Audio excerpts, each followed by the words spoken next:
Nyam coming yanko. Hallelujah, nyam coming yanko. And you nyam coming yanko. Hallelujah, nyam coming yanko. And you nyam coming yanko. Hallelujah, nyam coming yanko. And you nyam coming yanko.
All right. Okay. All right. So this morning is going to be glory and praises all throughout. It's a Friday morning, and we're starting our lives with praising God. You know, when the choir is done, then the pastor speaks. Yeah, I take the offering and I count the money. No. Oh no, but it's the chronological order. Okay. They sing, he preaches, you count. No, you're a member of the church, so you give the money. Okay, I'm an elder. Right. So while you're thinking about who collects and who counts the money, let us welcome you to Friday morning, a wonderful day. We're praising God. We're also remembering the Queen of Soul this morning. She passed yesterday. Yeah. We're jamming, but without her this morning. Yeah. It promises to be exciting. The Parents Youth Choir is here. You saw them early on. They'll be here throughout the day. And certainly, they'll make your weekend a great one, of course. Yeah. When you have those kind of songs to start your morning with, it gives you that excitement. You know when we're younger, they sing that song, Maululuto, and they say Aka Kukunte we used to we didn't understand the ever like dialect. So don't mind Johnny, it's a Friday. Aka Kukunte but then later we got to know that it was actually praising God, you know, because but it's Friday. Yeah. So what we're gonna do is that we're gonna have Wuta on the show. Later, yes. Whether it's the part of water that's left or the water that's fully existent. Then we want to know, in our lifestyle segment, whether or not virginity is important and truthfulness. So somebody declares to another person that I'm a virgin. After they got married, he realized that Charlie the chick. But do you think it is important? Well, I mean, if you tell me that you're a virgin and I marry you and later I find out you are not a virgin, this is it's a Friday. No, it's a weekend, so I don't really. But if you tell me that you're a virgin and based on that I agree to marry you because my pastor has been insisting, well, you must abstain from sex, blah blah blah, and then I find out. But she didn't qualify whether she's a primary, secondary, or tertiary virgin. Like maybe Juliet Ibrahim says she's I'm now. not. Like, Okay. no, I'm just. All right. What's we ranting this morning? The guys in Tamale are still on strike, I guess. No, the strike has been that's called off right. yesterday. Yeah, Okay, it's been all called right. off. So, and you see, the police arrested somebody whose face showed in the video, and quick as a fire, the hospital staff said, well, we're getting back to work. Okay. So in future, maybe the police should learn this. In future, don't go and pick up suspects who are not in the video. Somebody does a video, shows you his face, then you go and pick 4 other persons who are not in the video. And you say that. We're live, Kina. Okay, so what is his rank? ACP Tanko? Yes. No, it's not ACP. It's what? ACP is a big position. Okay. Why? DCOP or what? No, it's DSP. Okay, DSP DCOP is actually higher than ACP. Okay, good morning, because I heard him say that we should give the Tamale police some time because it took America several years to arrest Osama bin Laden. Who said that? Yeah, he said that. He was speaking on Class FM. So this guy that's been arrested is equal to Osama bin Laden. I see.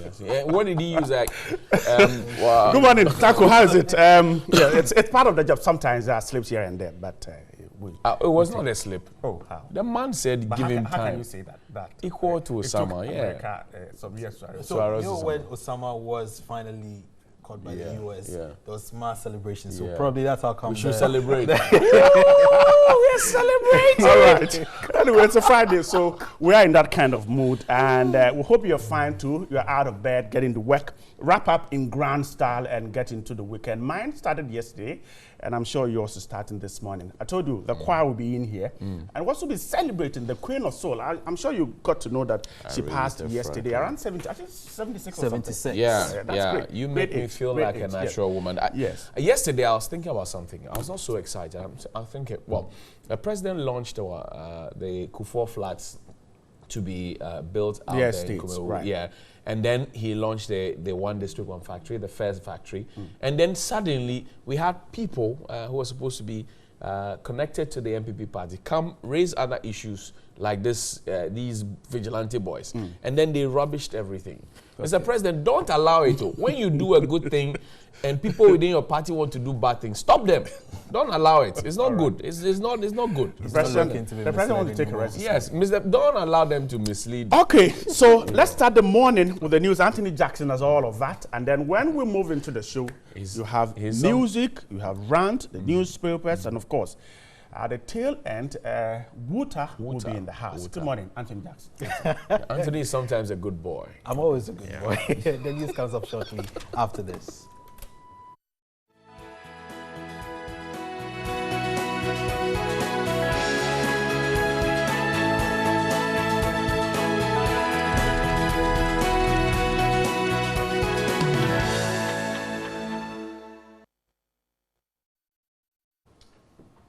Hello and good morning. Let's look at the headlines for this morning. Our government is to discontinue winding up process of Ghana Football Association.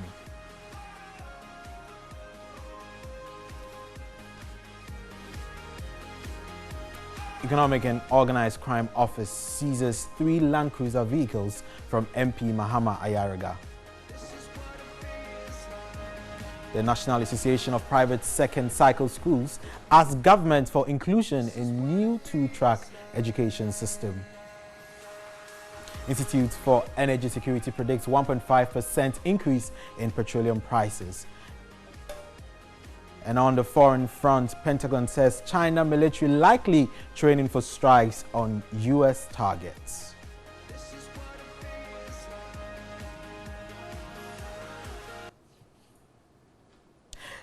Now, Ghana averted a FIFA ban on Thursday when government agreed to stop a court action to dissolve the local federation, while a normalization committee is appointed to ensure that football activities resume in the country. This and a few other decisions were arrived on in a meeting in Switzerland. The agreement between FIFA and the government of Ghana was reached on Thursday during a meeting called at the instance of the latter to avoid a FIFA ban. One of the major steps is the government will take steps to discontinue their bid to dissolve the Ghana Football Association. The government wrote to FIFA asking for further discussion on the issue, and they have now come to a consensus after the meeting. For what many Ghanaians have asked for, the statement also clearly states that the executive committee will no longer be recognized in Ghana football. FIFA says it will establish a normalization committee.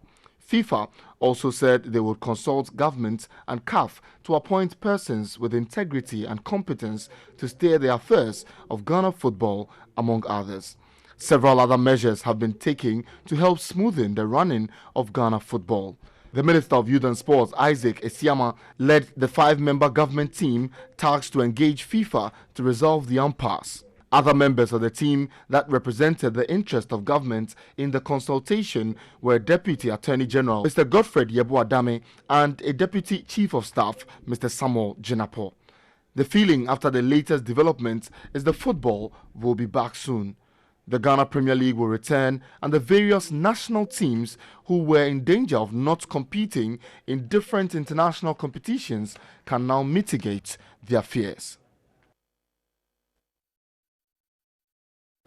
Now, doctors at the Tamale Teaching Hospital have suspended their strike following several appeals from the Traditional Council and Regional Security Council. A statement issued and released by the Doctors Association and other labor unions following discussion with stakeholders, the following have been arrived at. The CEO has been restored to duty with dignity and is able to go about his duties without impediment. The RECSEC has given assurances and demonstrated good faith in ensuring that their security concerns are addressed. The police have made an arrest of the spokesperson of the group that caused the CEO's arrest. The group is counting on all parties to ensure that the gains made so far will not be eroded by any lackadaisical attitude of the RECSEC.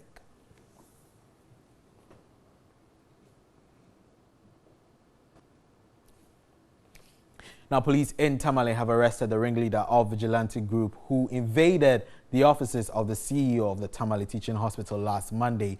Baba Al-Hassan was picked up Thursday morning, a day after 4 others who were earlier arrested were released for lack of evidence. He is likely to be charged with unlawful entry, offensive conduct, and assault. Investigations are still ongoing to arrest accomplices in Monday's attack. Baba Al-Hassan and his men, with bags strapped behind them, invaded the offices of the Tamale Teaching Hospital in vigilante style and instructed the CEO of the hospital, Dr. David Zawumia Akobla, to walk out and hand over the keys. The men, who are believed to be members of the MPP vigilante group and are ruthless with notorious history of invasion, assault on political appointees, they claim are corrupt. Dr. Akobela's crimes, the group claims, are no different from the political appointees before him: corruption, mismanagement, and misappropriation of funds.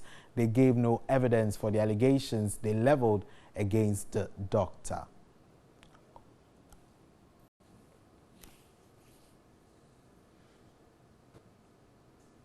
Still on health, authorities of the University of Ghana Medical Center say the center has only received 6 referral cases since it began operation a month ago. The authorities believe education about the concept for the hospital has not gone down well with the public as well as other health facilities who refer cases for specialist attention. Here's a report by Sarah Parku.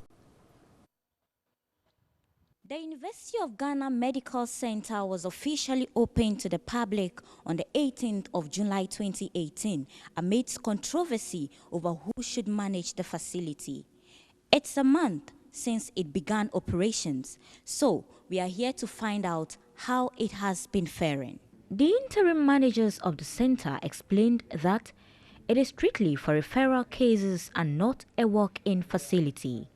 The administrative unit, the outpatient department, the laboratory, the pharmacy, as well as the clinical units of the center are currently fully operational with 2 ambulances to complement it. Operations commenced with the provision of free services for 2 weeks. But a month later, it can only boast of having received only 6 cases. Interim Director of Administration at the center, Fred Efayeboa, explained that the facility is engaging stakeholders to ensure its operations are affordable. We have also written to the National Health Insurance Authority to start engagement with them, whether they fit into what we do. We have also had some referrals.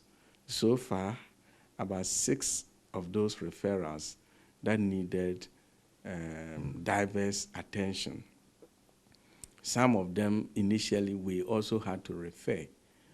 He also revealed that plans are far advanced to register the facility as a private company for the sake of sustainability.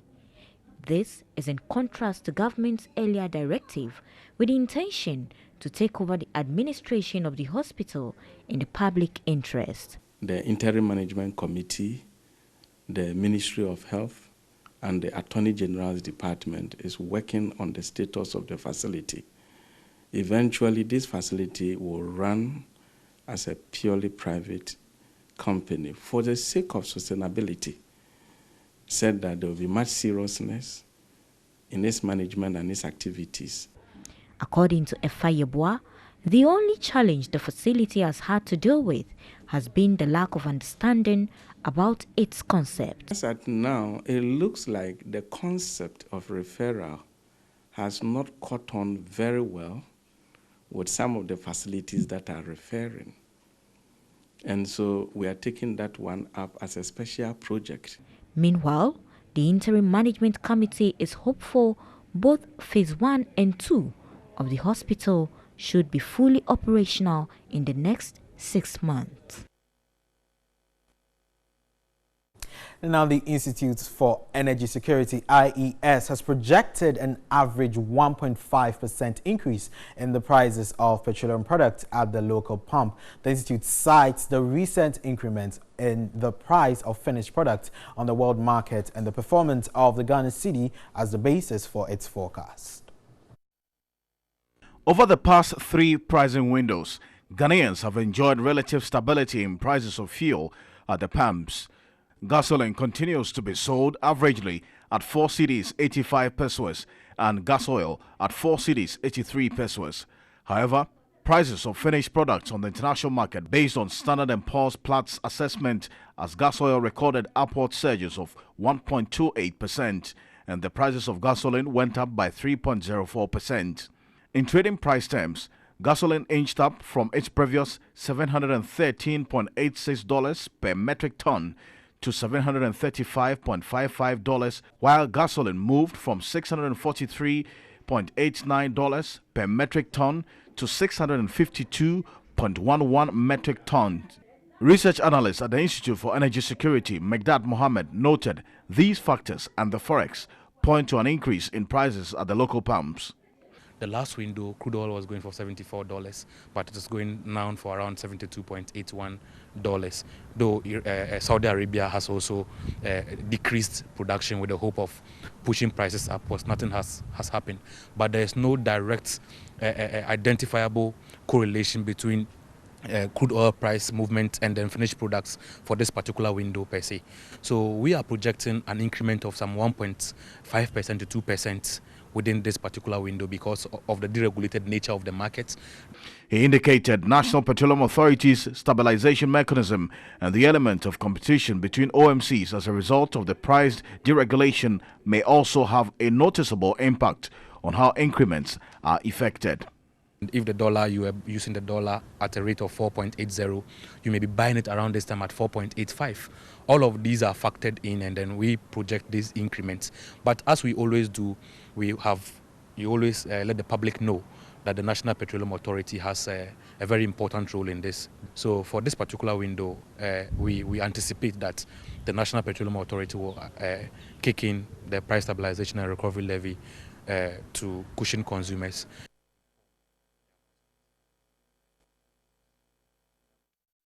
Well, government has developed a software application as a measure to fight illegal mining. The software, Galam Storm, was announced at a news conference in Accra to outline the roadmap for lifting off the ban on artisanal and small-scale mining. Here's a report by Godfred Tenam.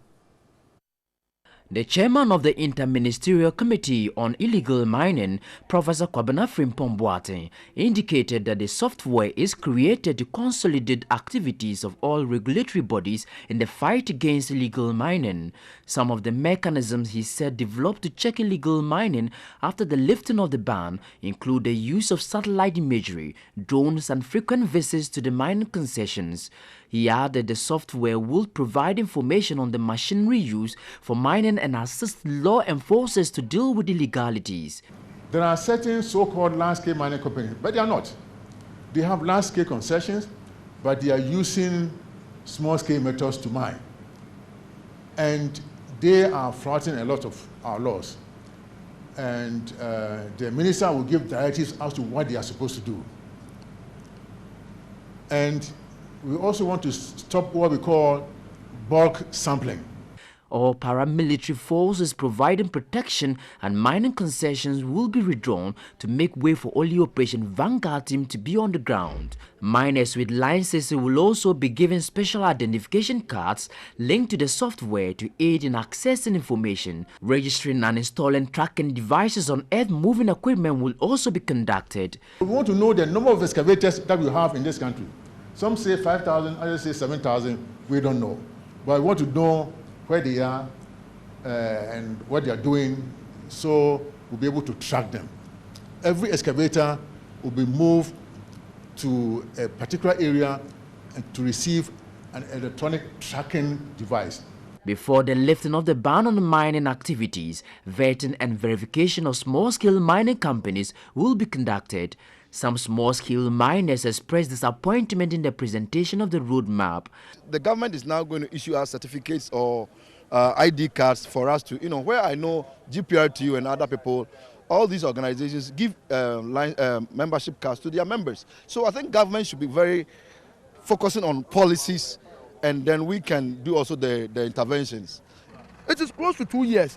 You are telling us not to eat.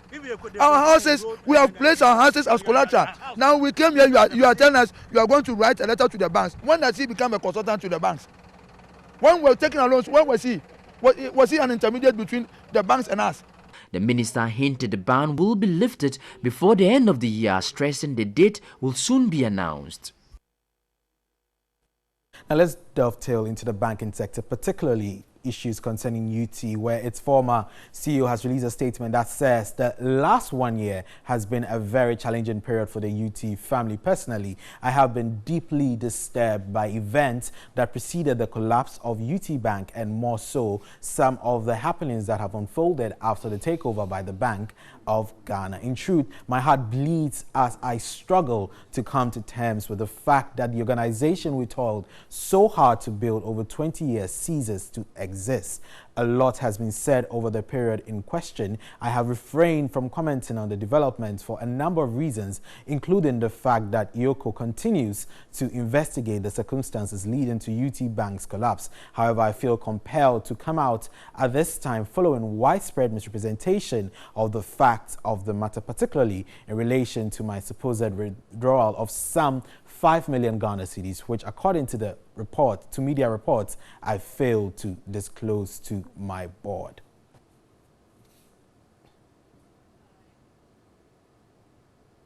That was a statement by the former CEO of UT Bank. Now, Economic and Organized Crime Office, IOCO, has seized 3 Land Cruisers belonging to the National Democratic Congress NDC member of Parliament for Boko Central, Mahama Ayariga. All the vehicles were seized after a tip-off that Mahama Ayariga may have used his office then as a minister to import them into the country, triggering a possible case of corruption.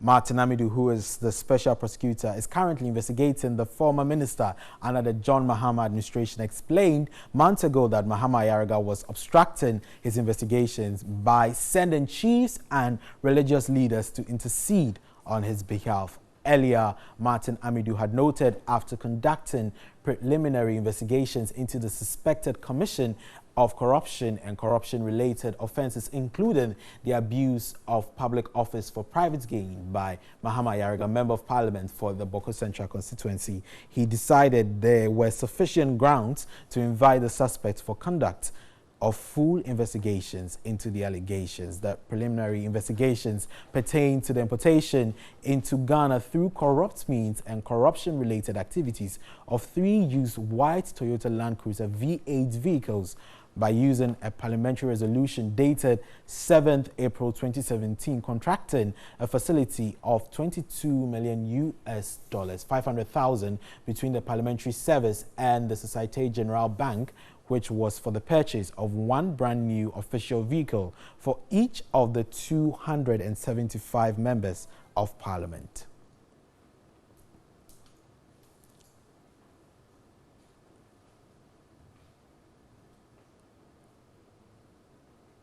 Now to some very sad news. Aretha Franklin, the Queen of Soul, who became the first woman inducted into the Rock and Roll Hall of Fame, has died in Detroit at the age of 76. The great American soul singer was diagnosed with cancer in 2010 and announced last year he was retiring from music.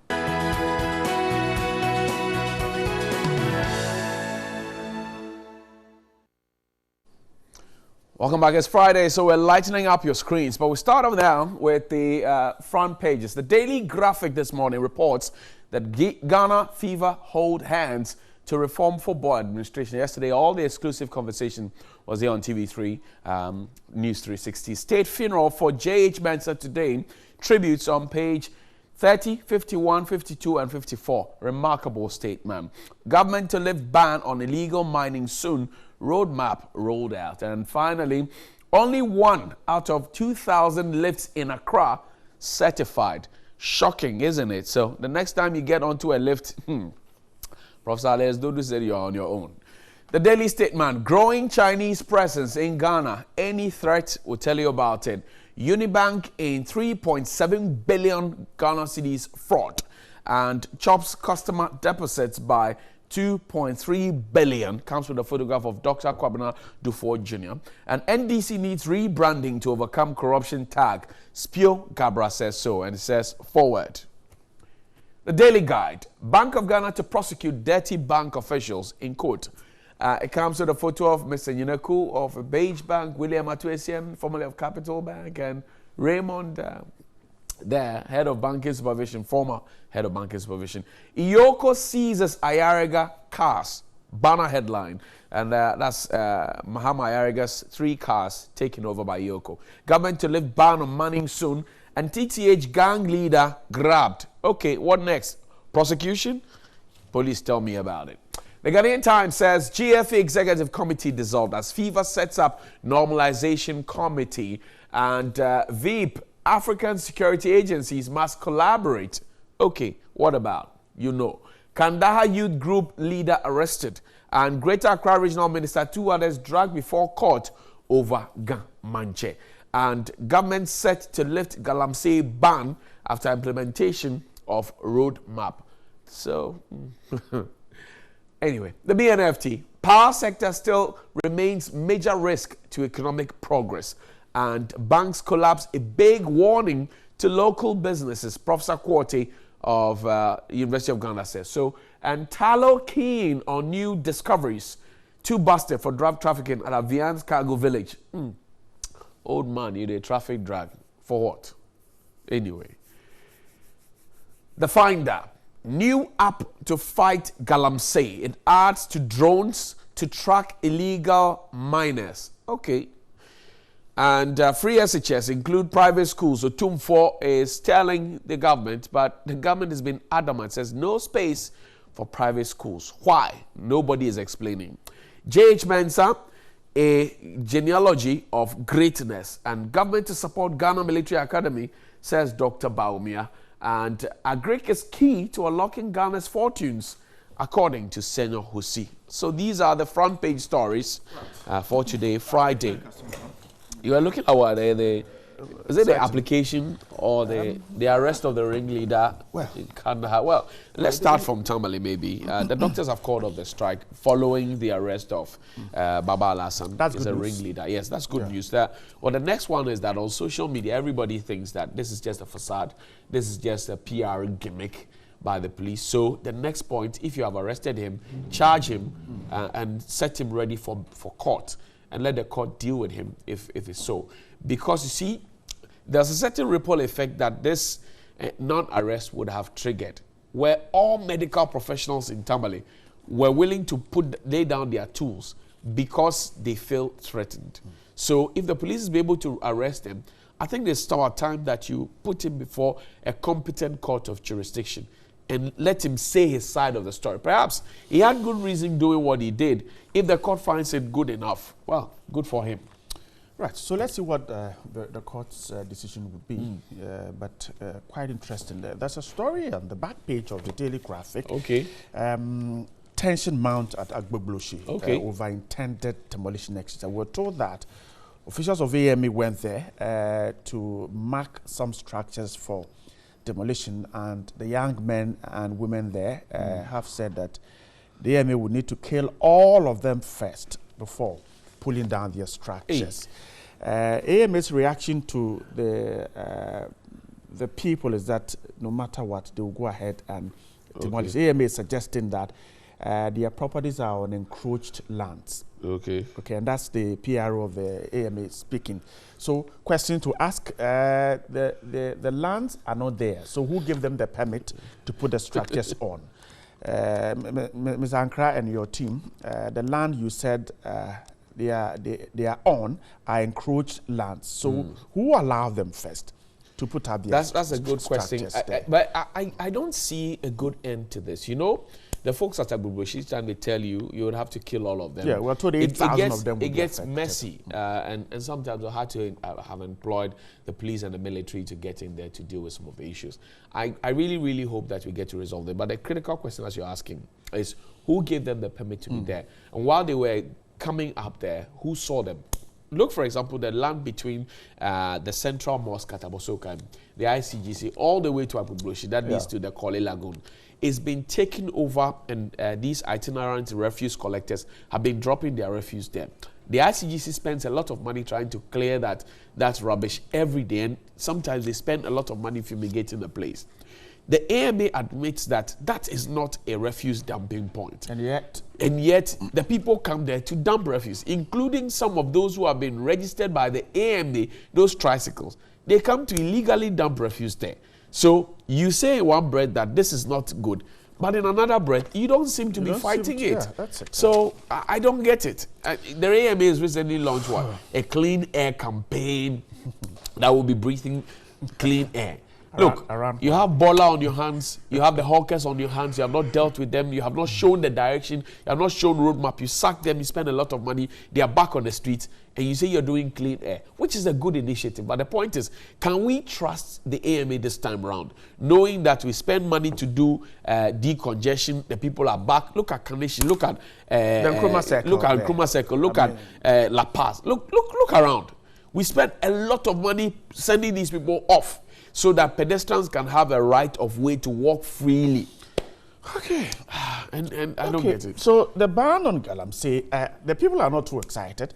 They thought, according to, if you read a story put out by the Daily Graphic and which was carried on TV3, the small-scale miners were thinking that at the press conference yesterday, the ban was going to be lifted. Would you have been happy, Bright, if you were a businessman who has gone for loan, and for more than a year, your loan was not functioning, you are not working to service the loan, and yet the bank doesn't care? Because you see how we create non-performing loans? You see how we create them?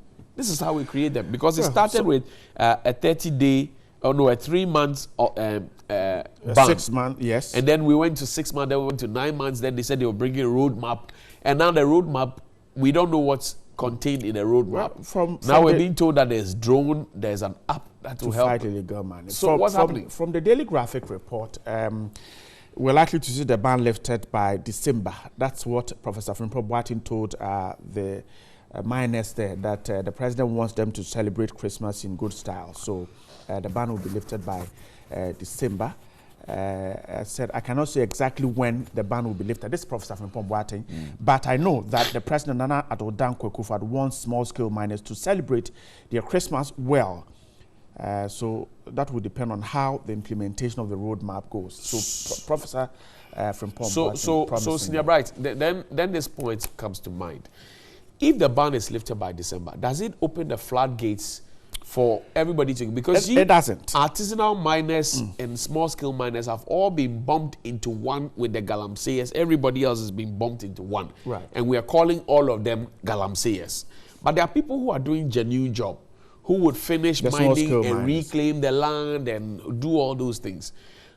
Are we going to now sift them and separate the boys from the men and say, look, you are doing illegal mining? I don't get it. So that's the point. All the two will be regulated, as you say.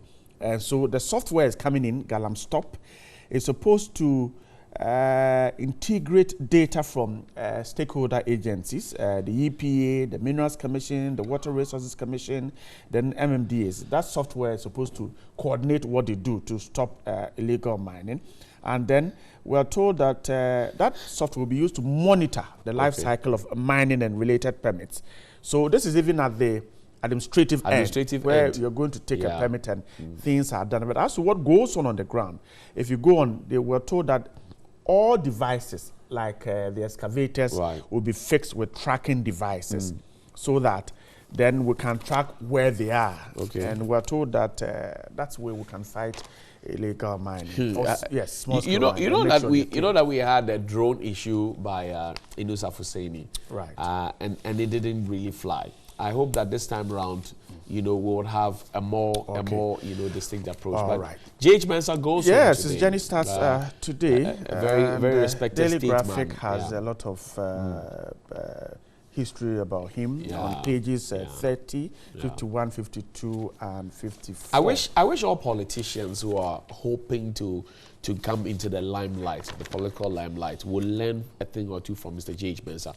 Not seeking to profiteer, not seeking to propagate what is not right.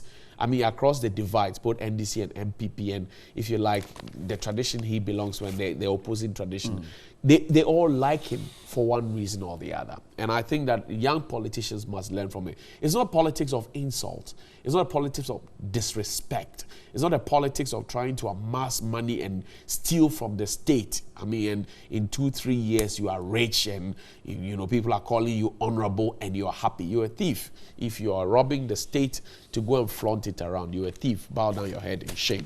Happy birthday to Reverend Emmanuel Atukwefio, my brother. Okay, so to the family of J.H. Mensah, condolences. Daily Graphic has beautiful photographs of him in his heyday. Charlie, the man chilled though. Yeah, you can see. He lived life. You can see very the man him chilled. And some others at number 10 Downing Street in London, and that's the great man who departs. The man chilled though. Charlie, and he had a great dress sense. These days the boys, they don't dress well. They don't dress well. They are wearing a Pamino dust. All right.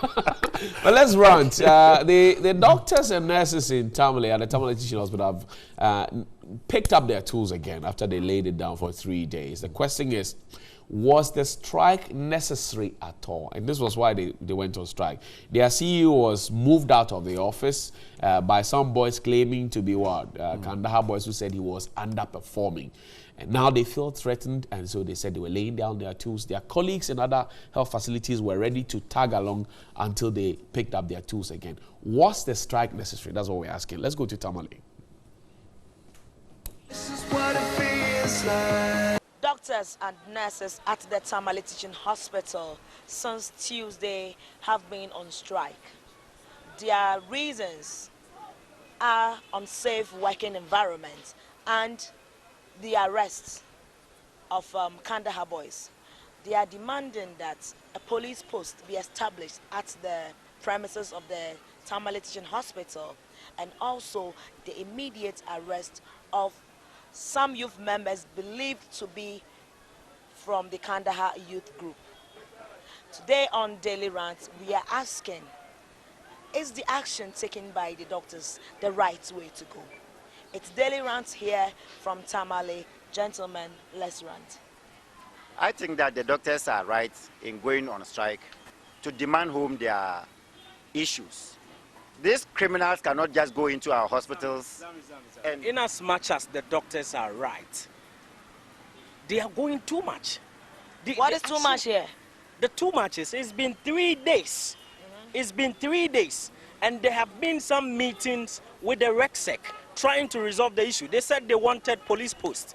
They have policemen at the place. I also think that, yes, I mean, their action, it has been long, but the police have to up their game by arresting the culprits. The culprits are known, they come on TV, and then it should be easy to find them. Paramount. Their security is paramount. So if they cannot guarantee their security, I don't see the reason why they should go and work. But why are the policemen there now, as we speak? We have the policemen there. The policemen are not manning the entire hospital. The policemen are positioned at the entrance of the CEO's office. I must tell you this. No, it is not for the entire hospital. No. I'm told they are manning the entire administration block. But the doctors are not in the administration block. That is where normally the attack happens. They don't go to the doctors. Then I think that the police have to revise their strategy. They should make sure they deploy, security personnel at vantage points so that the workers there can be sure that their safety is guaranteed, and then they'll go about it. It's high time we stop this activities of political vigilantism. It is causing a whole lot of mayhem in this country. And they are going with impunity. I don't know who is supposed to rise up to the occasion of stopping. That is a fact. That is a fact. But people who are going to die as a result of this strike, will the doctors be able to bring them back to life? Okay, so let me also ask you, what if a doctor is hit with a wood by a youth member and he dies? Will you revive the doctor? As we speak, no doctor has been hit. Yes, so that's not a that's speculation. You are speculating. But I'm saying that more importantly, that their security should be guaranteed. Yes, that's understood. But of course, they should return to work while the security agencies take on the criminals. I mean, these are criminals, whether they are political parties or not. Let us not put them that way, because I understand they say they are not Kandahar boys. Whether political vigilante group or not, they are criminals and they should be dealt with as such. In as much as we appeal to the doctors to return to their post, we also make a passionate appeal to our policy makers. There's the need for them to stop this kind of political vigilantism. It's high time we stop this thing. What security can't our national security services provide? Yes. You see, our politicians are hypocrites, most of them. You know why? When a gentleman here, a musician, Fancy Gadam, had a show and there was an accident, an unforeseen accident. I remember that. Yes, I was around. when it happened, we saw the mayor of Tamale rant as we are ranting now. I'm coming. He spoke on top of his voice, condemning what happened. But what happened at the TTH, when he was speaking to the media, you could hear him, calmly speaking. Because these are his boys. This is a political party. It's party boys. So he didn't say. It's high time we stop. I think that the mayor, went there. He went to the hospital and spoke. But I'm sure, I'm thinking that they shouldn't grant those boys the audience. Now let me. I was expecting the mayor to speak with vigor, just as he did when the accident happened. That one was even an accident. They mobilized themselves, masterminded it, and it happened. And as a mayor, he told City News that he doesn't know the young man, Baba Lasse. You understand? He actually said that Kandahar youth members are the best, the most disciplined. Yes, that was what he said. It's high time we name and shame these politicians who go behind the scenes and incite these youth to cause some of these things. But it's high time we stop this. I'm thinking that the internal security arrangement at the TTH should be well beefed up. We know that there are internal arrangement at the TTH and they have security. Now, do you gentlemen also know that it's been 2 years and TTH still does not have a board? And that could be the reason for that is something that we have to, look and then get it resolved. We need to get a board for the hospital. It's been how many years now? And we don't have a board. How can they operate without a board? I think the health minister indicated that he was coming tomorrow because of this issue. So the board of the TTH issue should be raised, and then an amicable solution should be found to it. I've been speaking with the doctors. Okay, I've been speaking with doctors and nurses. Their posture is not one that's say that they are coming anytime soon. What I've picked from them is that the politicians are in bed with these boys, because to them, the regional minister is the chairman of RECSEC, and so they say that if it had been left with the police alone, these boys would have been behind bars. But the RECSEC has to sit in a meeting and decide, and they think that it is the minister who is influencing RECSEC, and that is why I believe that this is a criminal activity. Why should Resex sit down before these criminals will be arrested? And I think the MPP secretary, regional secretary, has issued a statement to distance themselves from the act that happened. And so this has always been the case. This has always been the case. They always issue statements and distance themselves. Yet the boys are with them. They are with them. I'm talking about consistency, and I'm still on the mayor. He must be consistent. I was expecting the way he spoke when the accident happened to the fans of Fancy Gadam and people died. I was expecting the same energy in this act, because this has happened over and over again, and the people feel that they are not safe, and they are right. But high time we deal with criminal issues as purely criminal issues. When you attach political correlation to it, then it turns to something else. If a criminal goes to perpetrate any criminal act, he must be dealt with as a criminal. And so, there is something I think as a nation we have to have a second look at. What is that? That is, why is it that our security personnel are not allowed to go on strike, even though they have challenges? But we see nothing wrong with doctors, nurses going on strike when what they do is to save lives. So are we saying that the lives of the doctor must live to save life? Of course. Yeah. But have you seen the deplorable way the policemen are living? Have you seen where they live? Yeah. It's very deplorable, but they're still in it. I am saying that on this note, we are calling on the doctors to back down on their demand. They should attend to patients. But what have you got to tell the police officers? Yes, I think their posture has been abysmal. I think they should step up. They should be able to arrest these criminals. The criminals are known. They come on TV and are speaking. They should be arrested. The policemen, we all know that when a party comes to government, they go in bed with the party. Because is that a fact? Is that a fact? Is that a fact? I don't think so. I think the police should be allowed to do their professional. If NDC is in power, they kowtow to whatever they tell them. If NPP is in power, the same thing happens. Because these vigilante groups have been with us for so long, and it's high time the police act professionally. It is high time the police acts professionally. And this is how we end in today's rant from Tamale. My name is Zubaida Ismail. It's been Daily Rant right here in Tamale. This is what it feels like.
Welcome back to the show, and the Inspirational Paris Choir will be here.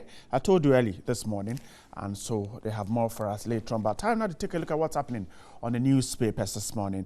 Daily Graphic, the big story is the story on illegal mining. The government to lift ban on illegal mining soon. Roadmap rolled out. Professor Frimpong Boateng's photograph is here. And one other news that I'm sure a lot of football fans will be excited about.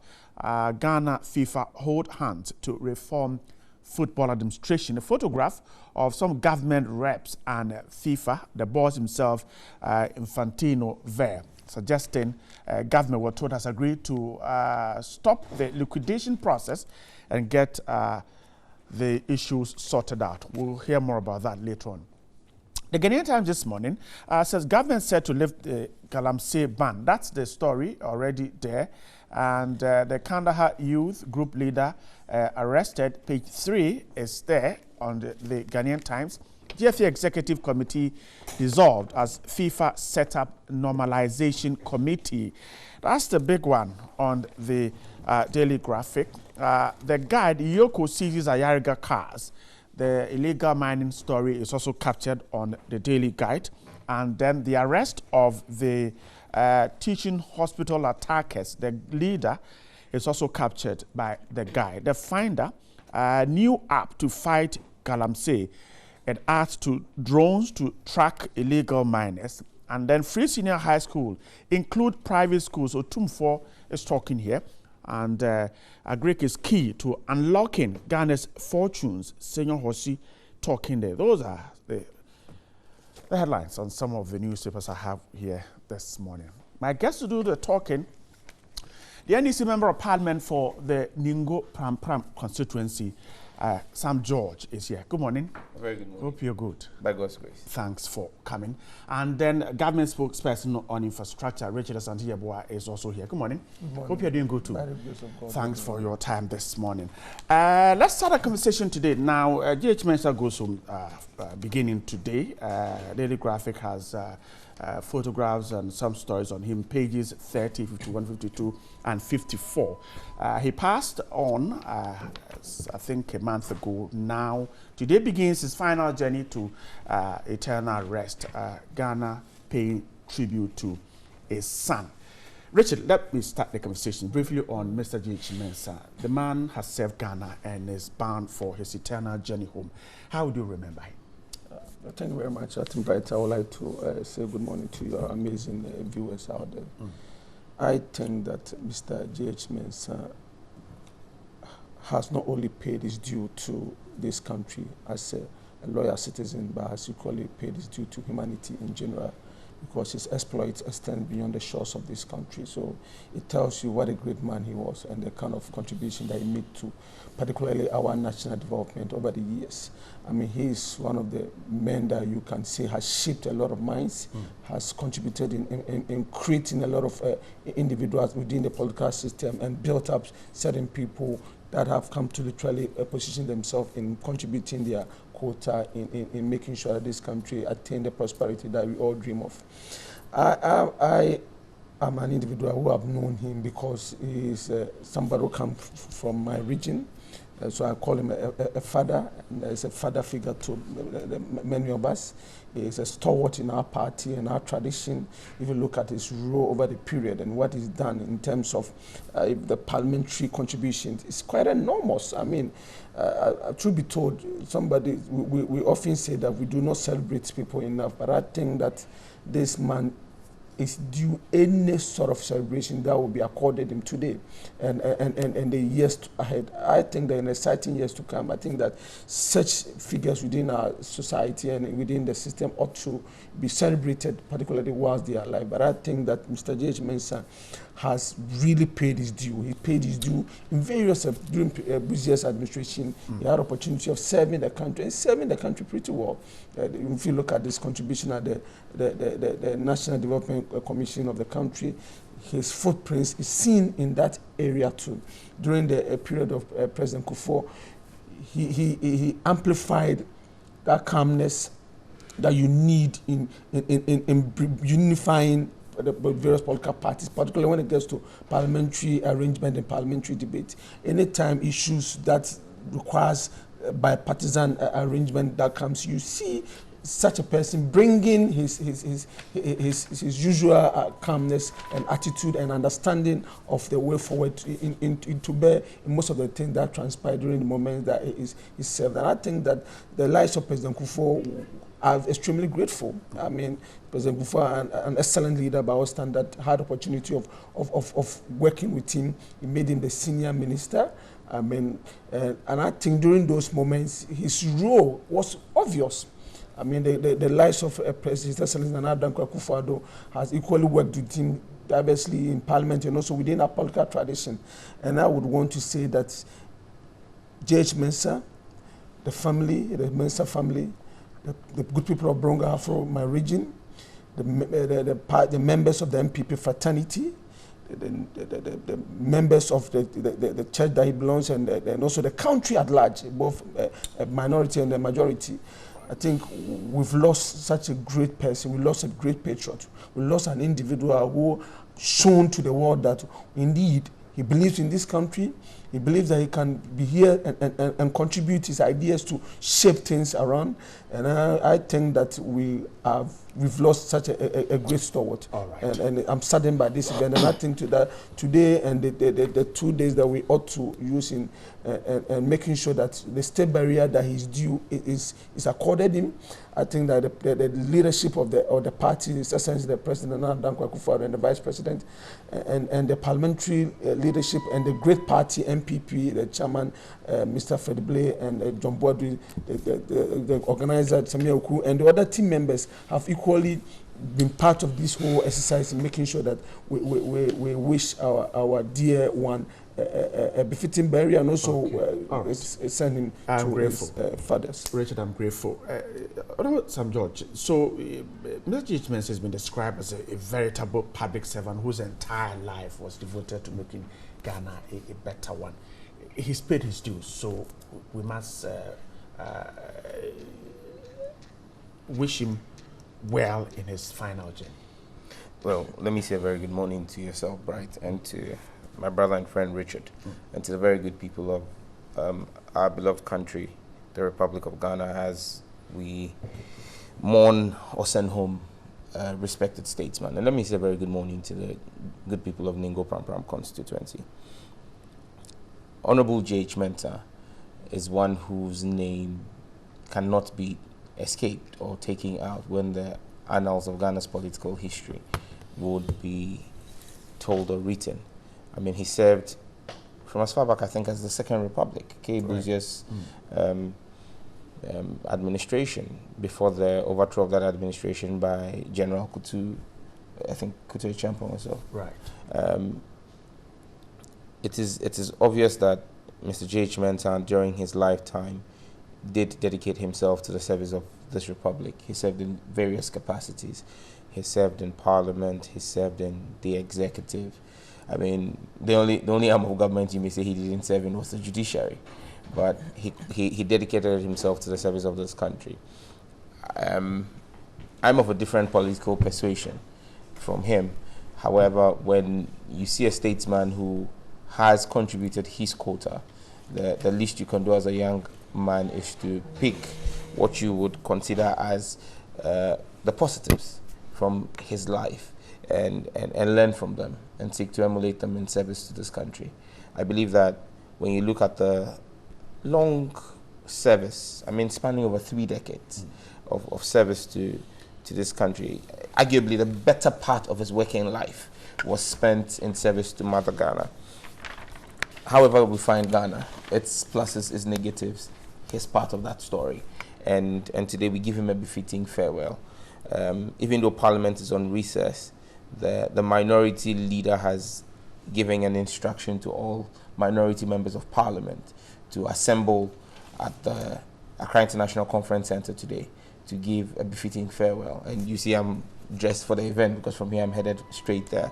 I mean, that tells you that this is a statesman. I mean, for us to be on recess and for the minority leader to give that instruction through the whip to us to appear at the farewell celebration or ceremony of a great statesman tells you his impact across the aisle and in service of our motherland. As he goes to rest at the new military cemetery in Burma camp, we can only ask God for strength for the family. He gave him to the family and to this nation for longer than the 70 years that every man has been promised. And so we're grateful to God. However, it's the loss of a father, a grandfather, an uncle, a mentor to several people. The Speaker of Parliament has actually referred to him as his boss and master. And so we can only ask for the repose of his soul and ask God to grant the family the fortitude to bear the loss. I'm grateful. Now, to the find out this morning, one big one, police arrest mastermind of Tamale Teaching Hospital attacks. We're told that police in the Northern Region have arrested Baba Al-Hassan, suspected to have masterminded Monday's attack on the CEO. He was picked up in his home on Thursday morning. ASP Mohammed Yusuf Tanko told the media about his arrest and said the suspect was assisting the police in investigations. We're told that he'll be charged with assault, unlawful entry, and offensive conduct. That's the story.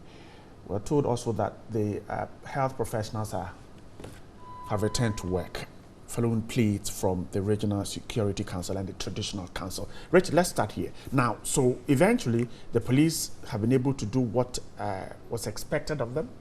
I think so. I think it's a good news.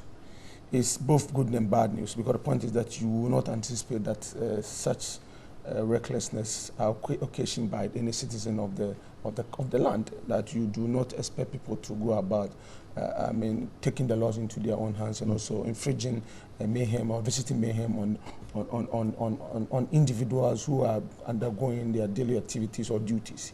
And I think that it is good that these people are being brought to book. Well, the point is that over the years, this is what this country has allowed itself to be characterized with various political parties, having a team of young men and women who think that the laws of the land is something that they can keep in their pocket. We cannot do that. I think the best way forward is to deal with people and treat matters of this nature as criminal matters without mincing ways. I don't want us to extend it into one political party having a group. But the point is that if you want to talk about groups like somebody say these are Kandahar boys and visible forces, you can go to any political party and you have some kind of security detail or security arrangement that takes care of party internal affairs. I know the NDC has the Azoka boys. They have the newly adored one, the one that was adored by the former President Mahama, the Hawks. These are internal arrangements. But the point is that you can do those things internally and seek to organize events and also assist your party in some few ways that you can. But you cannot extend that sort of arrangement and go out there and even abuse people, even those people who are supposed to be your party members. You can't do that. And that's what we've seen within our political cycles over the period. That is why I'm thinking that going forward, we ought to delineate these things from the political Who ought to do that? As a people and as a country. Well, the point is that when issues like this crops up, what we see every now and then is that political parties taking an entrenched position and pigeonhole individuals that, because this person is an MPP or an NDC, that is why he's done this. We will not see them as criminals or people who have committed criminal offenses that ought to be dealt with by the courts or by the law. We will not see that the police administration and the various security agencies ought to be made to do their work. The moment it happens, we try to create the impression that they are being chauffeured or they are being remote controlled by some political authority elsewhere. Is that not the case? The perception that's never been the case. The perception out there is that it is because they belong to the ruling party that is why the police can't deal with them. But today we have been told that these people have been arrested. Remember the President of the Republic, His Excellency Nana Addo Dankwa Akufo-Addo, on various occasions had to say that the police ought to go out there and do their work. Arrest anybody, regardless of the person's religious affiliation, traditional lineage, political affiliation, whatever ethnic affiliation, persuasion, whatever the person may belong to, even in the forgotten part of the country. If the individual commits an act of crime, these people ought to be picked up by the police and arraigned before the court. And that ought to be the process and the procedure. You do not think that the Tamale police was put under pressure to do this arrest? I think then we ought to consistently put the police administration on their toes and put them under pressure to do it. But the point is that, Bright, my fear is if we continue to put these people in political colours, a moment will come, armed robbers visiting individuals' homes and houses would go about wearing political jerseys or t-shirts. You come in NPP t-shirt or NDC t-shirt because they know that at the end of the day, they will have NDC communicators or NPP communicators or general secretaries belonging to the two traditions coming out there to defend them. So if we treat things in that manner, then we will not be able to sustain the kind of congenial atmosphere that we want. Remember, when NPP came to power, we saw some activities by certain individuals who thought that their party happens to be is in power and therefore they can take their laws into their hands. We witnessed similar exercise during the NDC era, where even the former President Mills, God bless his soul, was asked not to come to Tamale by a group of thugs who thought that they had control over the area. Remember what happened to in Atebu Wamansin, Sanja Nanja's constituency, NDC member of parliament, where people belonging to his party burnt properties and party materials and other party offices and all that. With no tender document belonging to the country was burnt and tore up during the President Mohammed's era. We've seen a couple of Tobu being seized during the MPP era. This has been what our politics have been typified with. And you politicians are not behind as political parties, you don't encourage these persons to do this. We need to exemplify ourselves and show the right leadership and right attitude by letting people who go about conducting these things and misbehaving and doing all this in the name of political parties know that you can belong to whatever political party. You can even be the child of the president. However be the case, at every point in time, the laws of the republic will be made to work. Okay. If people know that when they go and do all these things and the laws will be applied, they will be mindful. And you see, we need to send a strong signal to people. We ought to make scapegoat of some of these people and make sure that they are punished by the laws of the law. Let me go to Honorable Sanjo. Honorable Sanjo, so he's trying to suggest that these persons act on their own and that they are not goaded to act because they know that their party is in power. That is the argument he's trying to make. Forgive me, but that argument will not hold. That argument will not fly. I mean, it's an attempt by my brother to do post-facto rationalization. You've seen him here try to say, let's take away the politics from it, and then come back and then try and cite examples of what he claims are infractions on the part of people who belong to the NDC. I mean, he's speaking across purposes in this case. The Tamale incident is a quintessential example of the malaise that is bedeviling the politics of this country. What you see in Tamale is a group of young men who have a sense of entitlement because of poor political leadership. The young men in Tamale and markets keep this tape. Worst case scenario, they're going to be arraigned before court. The NPP is going to provide them legal counsel, the gentleman who's been arrested. And whatever fines are meted out, the NPP is going to pay for him. Because it happened in... But he certainly needs a legal counsel, you know that. If the NPP, as a political party, claims that they eschew violence and claim that they do not support and endorse the actions, you will not be providing legal counsel. And I'll give you a typical example. Okay, you mean the party? The party as a body, yes. I'm not saying that... The individual is entitled to legal counsel, but I'm saying the party will provide him legal counsel. Okay. And let me give you a typical example. Let me give you a typical example. For the first time in the history of this country, the head of the regional security, who is like the national security coordinator of a region, in Ashanti region, was attacked by hoodlums, assaulted. We saw him bleeding. When the attackers were arrested and sent to court, a group of young men from the same group and from the same political party stormed the court, assaulted the police on duty, got the judge to run, and freed their colleagues. When that happened, and they were finally arrested after hue and cry from the general public, what did you see? You saw the then Deputy General Secretary of the NPP representing them as counsel, Nana Obribwain. And you saw the chairman of the NPP in Ashanti region, Chairman Wuntumi, states clearly before even judgment was given that they will be fined and he will pay the fine. And true to his word, when they went to the court and they were fined 1,800, he said, Metua ewo court, or he paid in the court. That is sending a signal to recalcitrant young violent men that so long as you associate yourself with the NPP, you can break the law, you can behave in whatever raucous manner, the NPP will stand by you. So when you have the president, who is also leader of the NPP, engage in soundbite governance by complaining and condemning acts of violence, yet the party he leads so closely is linked with these young men who are perpetrating violence, you realize that the presidency is only engaged in soundbites, giving us the right soundbites, but behind the scenes are really endorsing these acts of violence. Ask yourself, today, right, do you, and you are a national figure, you sit on national TV, you are known. Ask yourself that, would you be able to walk into the Ridge Hospital from here and go and assault a doctor, not even the chief executive, and post that, grant interviews to your media house and say that you did it, and even that evening you will sleep in your house? Wouldn't the police have picked you up by then? Why did it have to take public outcry?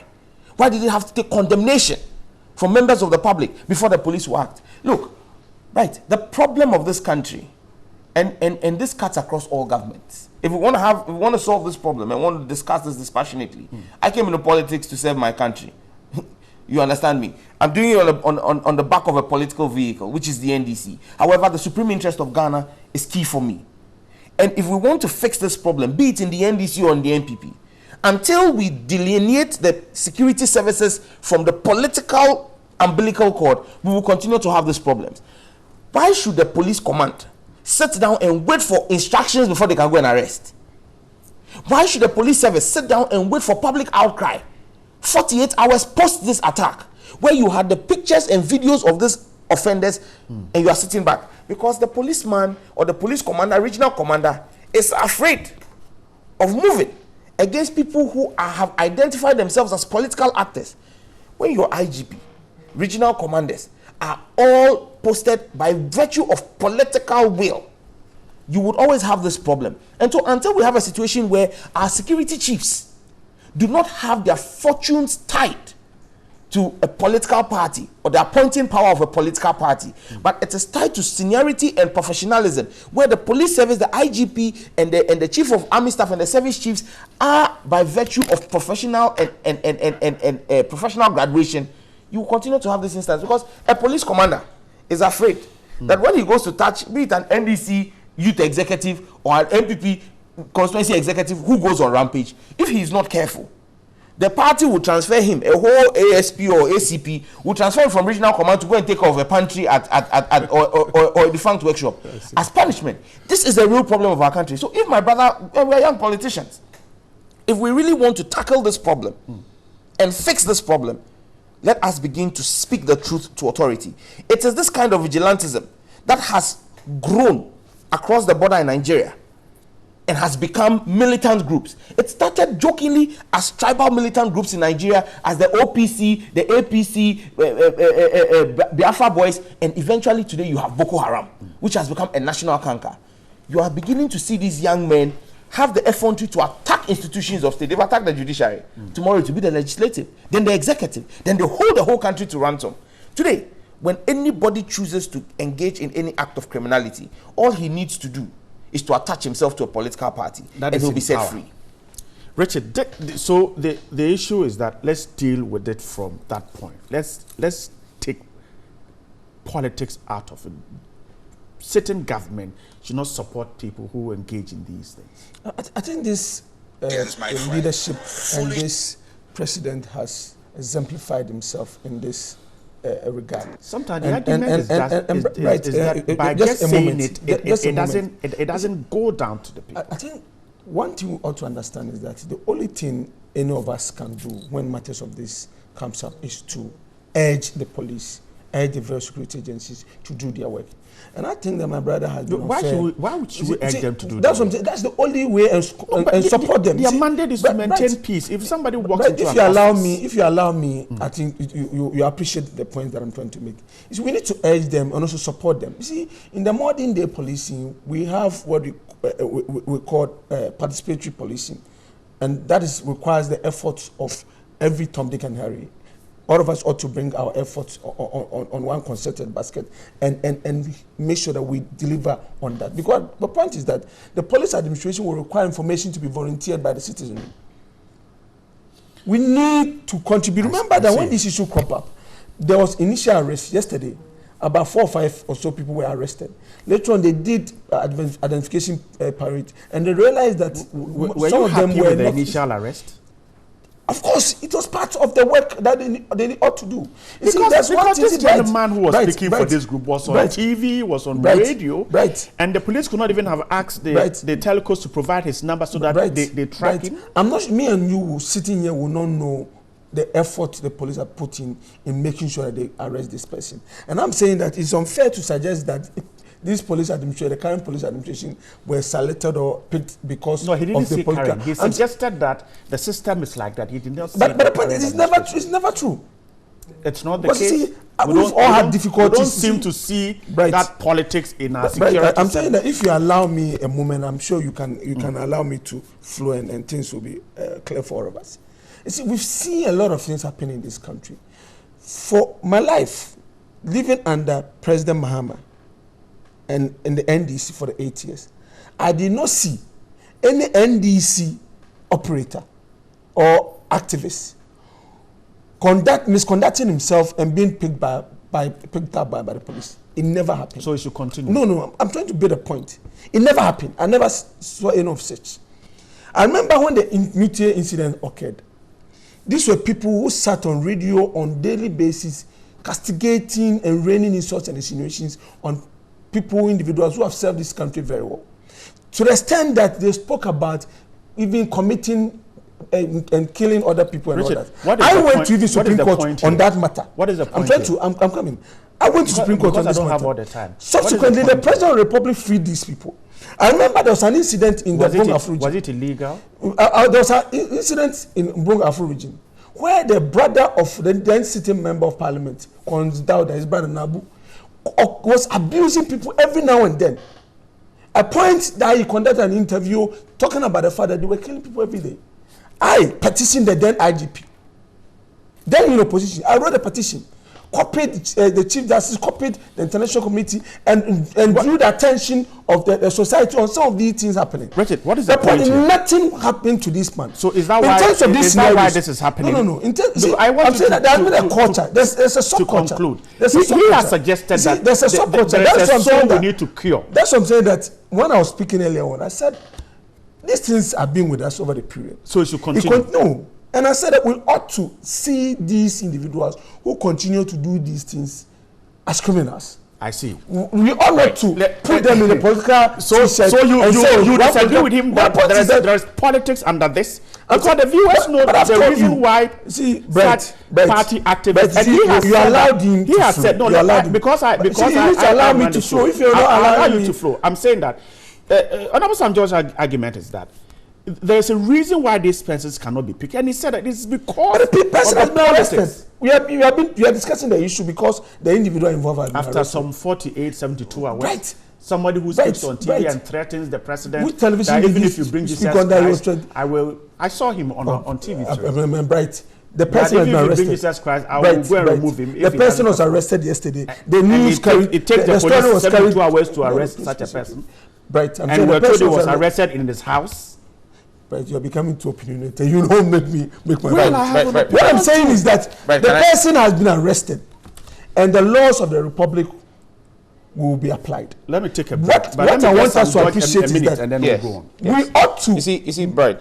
Take this politics out of it and see individuals. Are you sure we can get politics out of this? We ought to do that. Right, I thought you were because the moment you put them in political jacket, then it allows these individuals to gain momentum and sort of show some. Okay, let me give some bravado. And that's what we need to prevent. Let's be clear about this. Okay, this is the problem of our country. When we seek to put party ahead of state and ahead of the republic, this is the problem of our country. Instead of tackling the root cause, you want to sit here and give extraneous examples. If you want us to cite examples, we can have. We won't delve in there. But what I want you to understand is that if you want to play the ostrich and claim that the problem of this is not fundamentally political, you can't fix the problem, and we will have repeats of these issues. Look, when a sitting, in fact, the head of the police unit at the office of the president was attacked 48 hours into the office of, into the governance of this administration, what did we see at the Flagstaff House? ASP Nanka Bruce. When he was attacked at the Flagstaff House, the only persons who were picked up by security operatives were the 2 national security operatives in charge of CCTV footage at the Flagstaff House on the day. Why? The state was angry that the footage of the assault was leaked to the media, whereas the face of the assaulters was visible till today. They have not been picked up. When the president, we're told that Mr. Nanka Bruce pulled out of that incident. I don't know if Mr. Nanka Bruce is currently in Mogadishu on peacekeeping missions because he's had to leave because of the kinds of intimidations that were happening to him. His house was raided. You see, if you want us to and let me give you another example. I'm not citing examples to deal with this problem. Right, and I want us, you see, fixing the problem is political will. That's why these individuals are being arrested what it is about on a daily basis. When the president, and that's what I'm saying, that you can engage in soundbite governance. You can say I don't like it, and behind the scenes you are doing everything to perpetrate this action. Really? When the president went to Kumasi and met the Asante Hene, it was after the attack on the regional security coordinator that Asante Hene hosted the president and raised the issue of insecurity.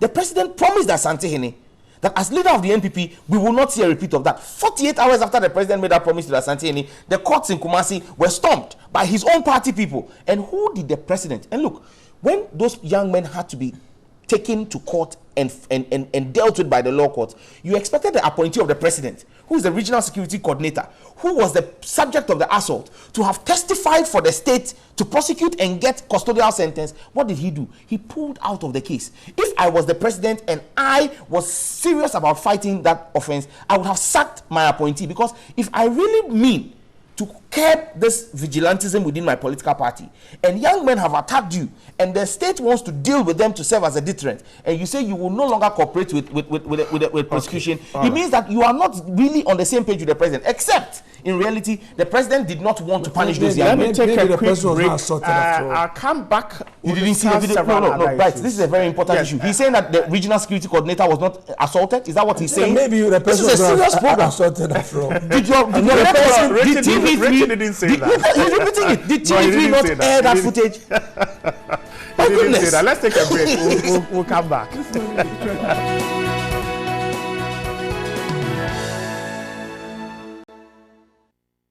Good news is that come December, the ban on illegal mining should be lifted. That's Professor Frimpong Boateng talking there. He says that President Akufo-Addo wants small-scale miners to celebrate their Christmas, and so the implementation of the roadmap is expected. Richard, so finally we've got to a point where we need to get the ban off.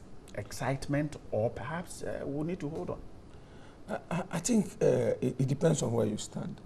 It depends on where you stand.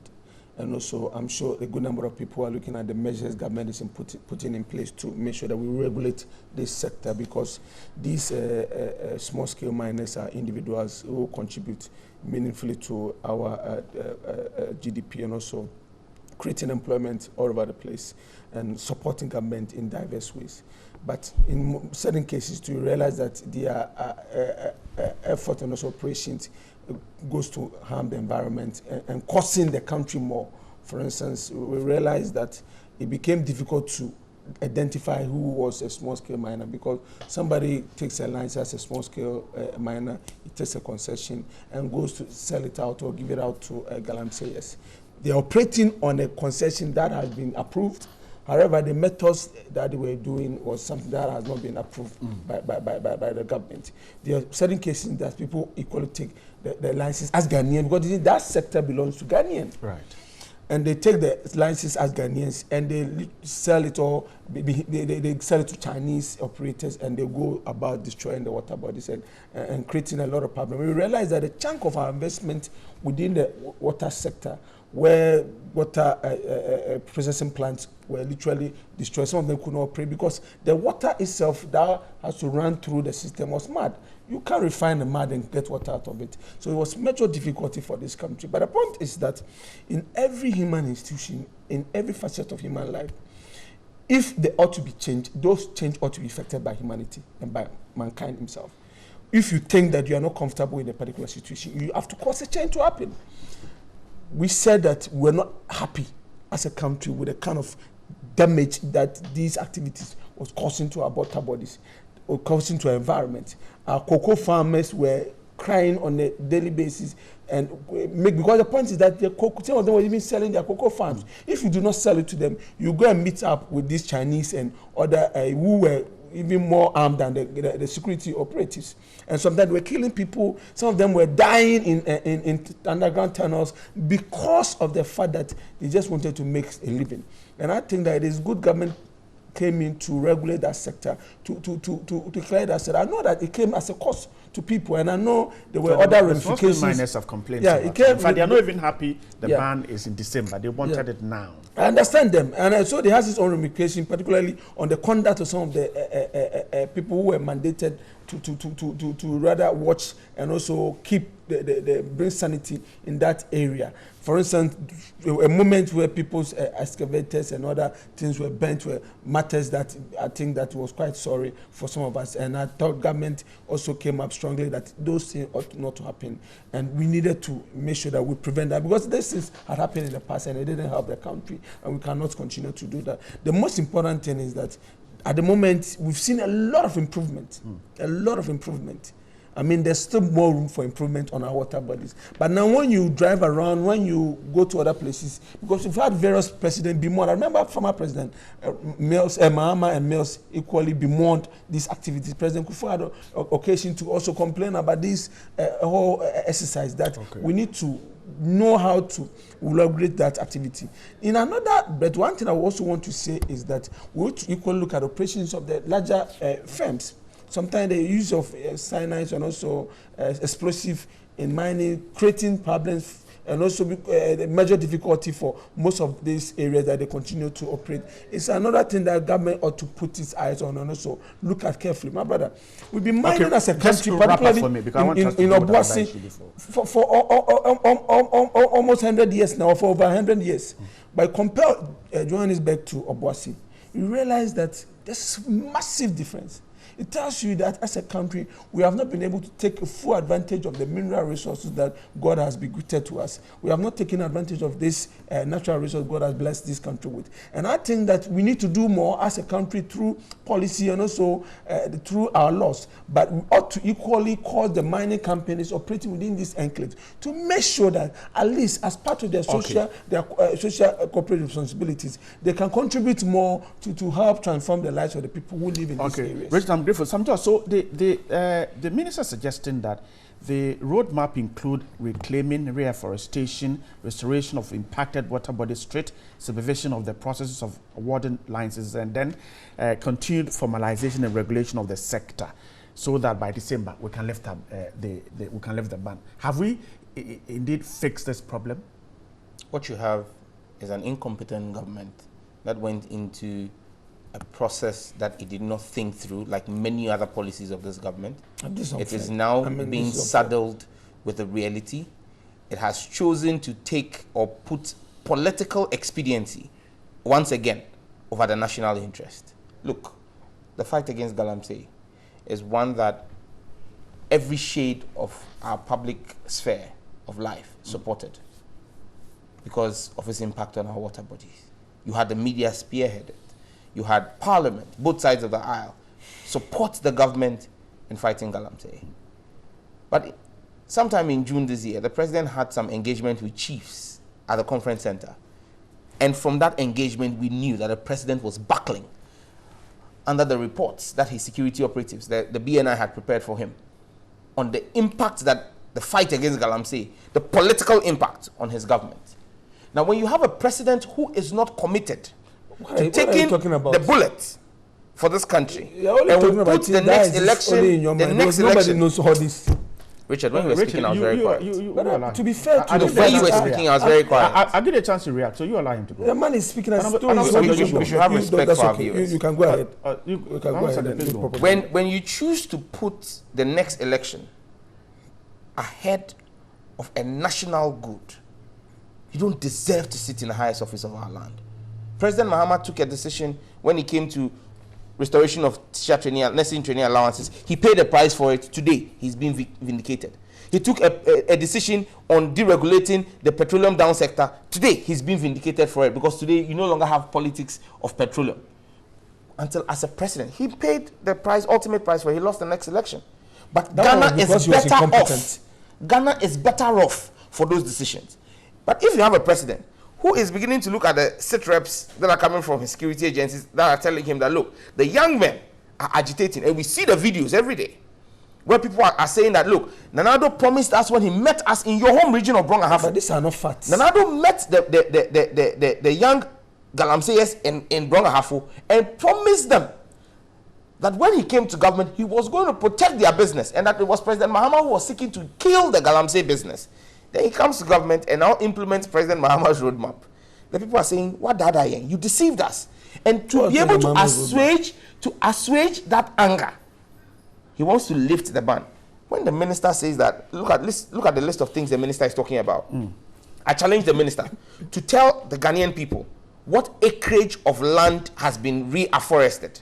He says they are going to do reforestation and all of those things. About 20,000 and claiming of water bodies employed for that purpose. You see, that is ignorance at its highest peak, and ineptitude and incompetence at its highest peak. What you've just said here, as government spokesperson, yes. You don't know what you're talking about. If you say you've, right? You do not know what you're talking about. If you say you have employed 20,000 people, if you're talking of reforestation doesn't happen in 6 months.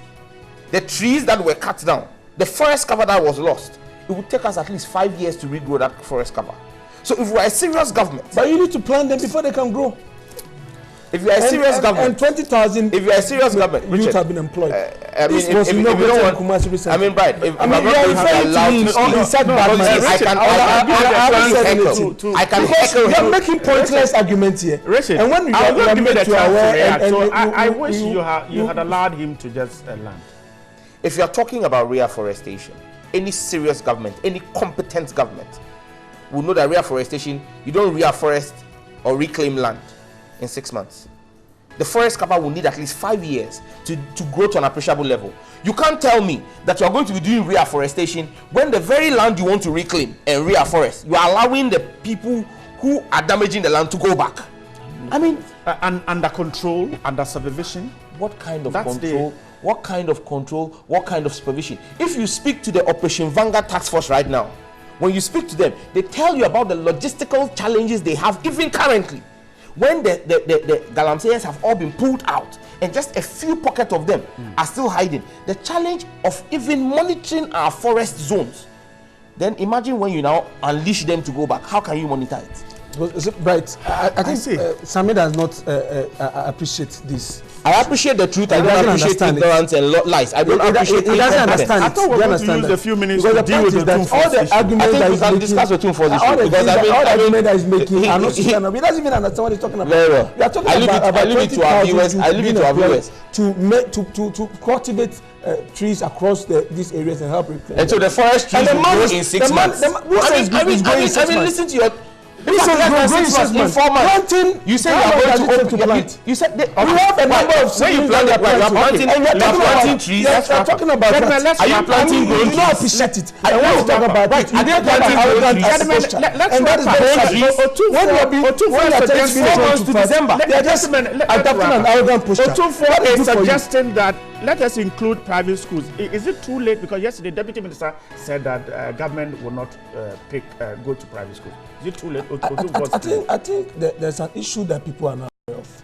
Remember 2017, government took the opportunity to involve certain private schools in this regard, in terms of the implementation of free education, to create more assets and also support the private school system. And most of them, after government has taken that decision and invested monies, rebuilding and also shaping the place and putting it in good conditions.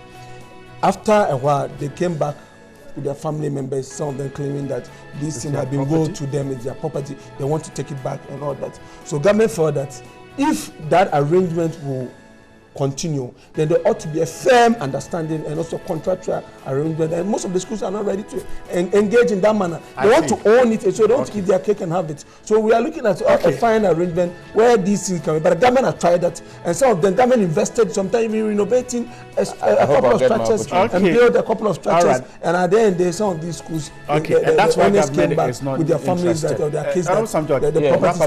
He says that because of what happened when government supported the schools and then owners came back insisting they took them property. Now government doesn't want to go into. The problem of this administration is one of wisdom. This administration has a wisdom problem, and that's what people lack. I am grateful to Asante Hene Otumfuo Osei for sharing nuggets of wisdom with this administration. Unfortunately, as our old people say, what are pearls of wisdom, or what is gold, or what value is gold to swine?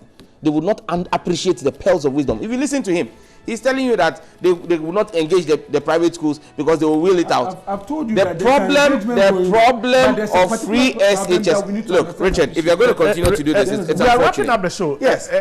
Look, Sam George, please. You need to have a roadmap for implementation. And don't forget, when this government said they were going to launch free SHS, the CHAS asked government for a blueprint when they met with government. Government did not have a blueprint. As far back as 2012, on the Hard Talk Show, when Stephen Saka was asked what is the cost of free SHS, he didn't know it. This government is doing Asana with our educational sector. I am grateful. He has destroyed education. MP for Ningo Pram Pram. He has a sweet constituency. If we want to have a weekend in Ningo Pram Pram, it will be a wonderful experience. Thank you for marketing our content. We are the new frontier.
All right, so there you have it. The choir, I told you they will be here till the end. So, Councillor Sigted, will he be taking the offering? I'm not too sure. But we're talking about a very crucial matter ahead of the Pilolo Homo Deba that's coming up. Question we're asking is truthfulness important in a relationship? And this is where we want to situate the conversation.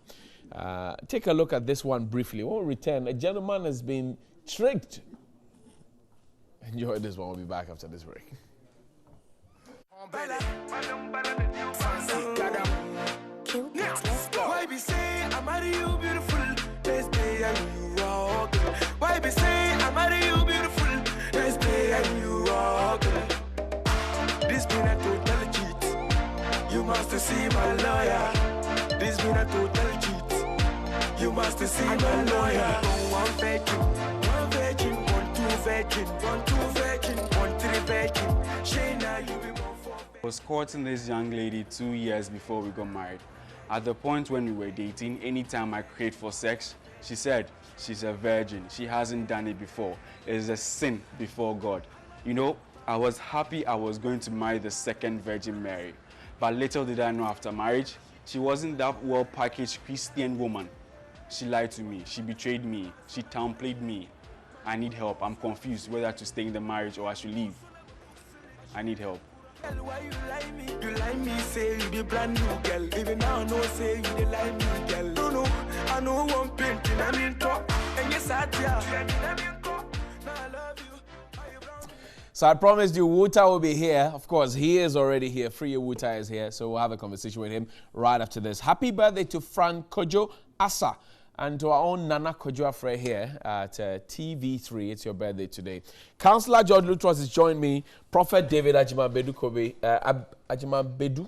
Yes, I said Ajimabedu Kobe. Forgive me. You have joined me. I said, gentlemen, good morning and welcome. Thank you very much for joining us. Good morning. Councillor, what's trending out there?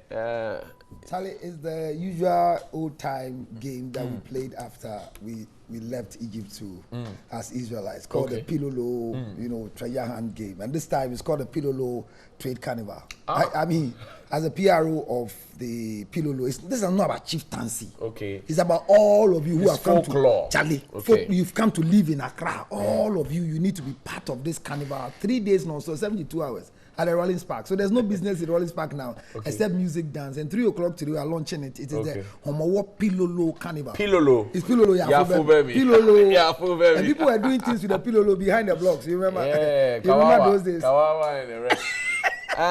Prophet, so this gentleman says he's been tricked. And as Fancy Garam sings, total cheat. Does he have a case that the lady says she was a virgin, married the lady, only to realize that it lose God? That's yours. Good morning to our cherished viewers. That's a very serious issue. I mean, as you could see, he's really in trouble. And what kind of trouble?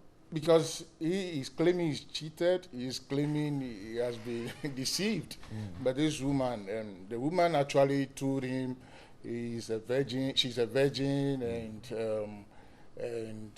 she's a very good Christian. Does it matter? He himself is not a virgin. He said he's a secondary virgin also. And at the point in time, he was saying he thought he was marrying a second Virgin Mary. And as a matter of fact, to marry a virgin, was that the focus? To marry a virgin and to have a virgin as a wife? That was the understanding he got from the lady, that I am a virgin. He said, no, then I'll marry you. And to marry a virgin, and to be a woman as a virgin, yes, it places an honor on you as a woman, but the man who is asking for this woman to have a good wife does not mean one has to be a virgin. Okay. Yes. But so you preach on your pulpit. Yes. No sex before marriage. I believe that's what actually the lady was perhaps trying to. But she couldn't succeed. And so the point is he looking for a wife, a good woman with a good character to marry, or looking for a virgin? Councillor, he said he's been tricked. He's a fool. Oh, he's a very foolish. You can't say that. He's a very foolish. You can't say that. You see, when you hear people talking like this, you can see that he didn't go for proper counseling. But he has a legitimate consent. No, he has a brain. He was promised. Look, promised by what? The lady. You are not serious. Virginity is a burden. You see, look, people have not understood the concept of virginity. Okay. This girl is a virgin. Virginity is classified. We have primary virgins, secondary virgins, masturbating virgins, anal virgins, remedial virgins, who are all part of the virginity class. So where is the trick? Where will you something that has been used before? Ibrahim, for example? Oh, Juliet Ibrahim she's a remedial virgin because you see, when he got this new guy that was kissing outside there, it means he has married before. So at least you feel okay. But they are those who are do remedials are those they chop and they say no, I won't do it again. Let me wait for the Lord. Come if you. So they are doing remedials with their virginity. They are failing and succeeding. Thank you very much. So she is a remedial virgin. But you say this guy has no case? Yes. What is the case? Should he stay in the marriage? I mean, he is not even qualified to marry that girl. Oh. I don't need this guy's number. I need the girl's number to ditch this guy. What do you mean? You are fortunate. You are fortunate. You met a woman that you went in with the mentality that you are a virgin breaker. Or what break? Okay. Break. So you came with the mentality to come and break. When you came, it has been broken before, but this is a remedial virgin. In the Bible there were 10 virgins. Right. 5 were wise. 5 were foolish. Okay. So you can still have virgins who are foolish. And this thing that you put, I think, was it Reverend Studanaba who said it sometime? This thing that you put are pushing virginity to the church. Is the world becoming a sick place? Virginity is not a church product. Is that not the right It is not a church product. It's a house product. Oh, Reverend, Prophet. Oh, please. But I can still say that Pastor George, the man can still stay. I mean, the woman can still stay. This marriage must be dissolved because this girl will suffer in this marriage. Why? Why would she? This boy is still talking. He wants second Mary to marry. See, they will punish you quietly in the marriage. Look at what he shared with us. He can't even share with a girl. And go and see this girl we're talking about. A girl that can be managed even as a second wife to a very rich man. And this thing is, look, this thing must be dissolved. No, he wants us to help him. No, he doesn't need help. He needs to be helped. He doesn't need help. The help actually is to break the marriage. Look, when you hear people speaking after marriage like this, somebody even doing photography. At photography. Okay. Look, people don't understand marriage. Women are so important that these things you are saying, by this time they don't tell the girl. Johnny, I sit in my office and I see some stupid men coming to me. Oh, your wife has delivered. Take your time. I have taken my time before I came. Your wife has delivered. And quietly you go behind the scene to go and do DNA of your own child. When you go and you discover that it is your child, do you know what it means? Then your wife later goes to find out that you came to DNA.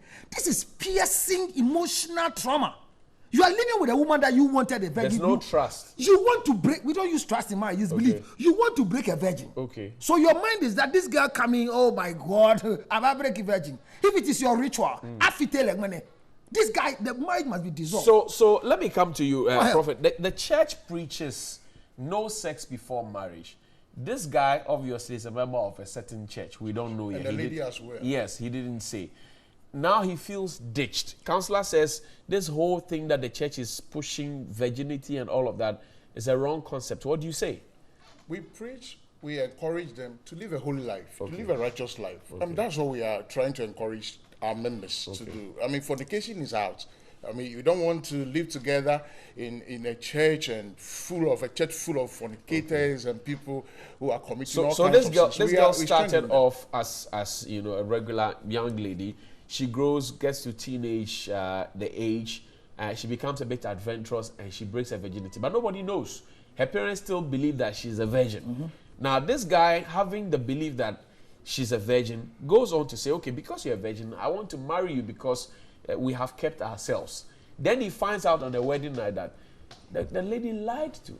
So the lady has really Should he walk out? No, I would not still encourage the young man to walk out. Why? Because the foundation actually has been built online. Which foundation? Because the girl told lie. The girl should not tell the young man so the must truth. He stay with the liar? That is what I'm trying to talk about. Because the Bible talks about forgiveness. The girl has not lied, please. She's a virgin. She's a virgin? In the classification of the classification you talk about. She is a type of a virgin. Maybe he wanted a primary virgin. For a primary virgin. Did he state, I want a primary virgin or infant virgin? He didn't. He said, you want a virgin. For so long a time. Celibacy have come into the game. Allow him to make his point. If the lady, as you were saying, I mean, you don't lie.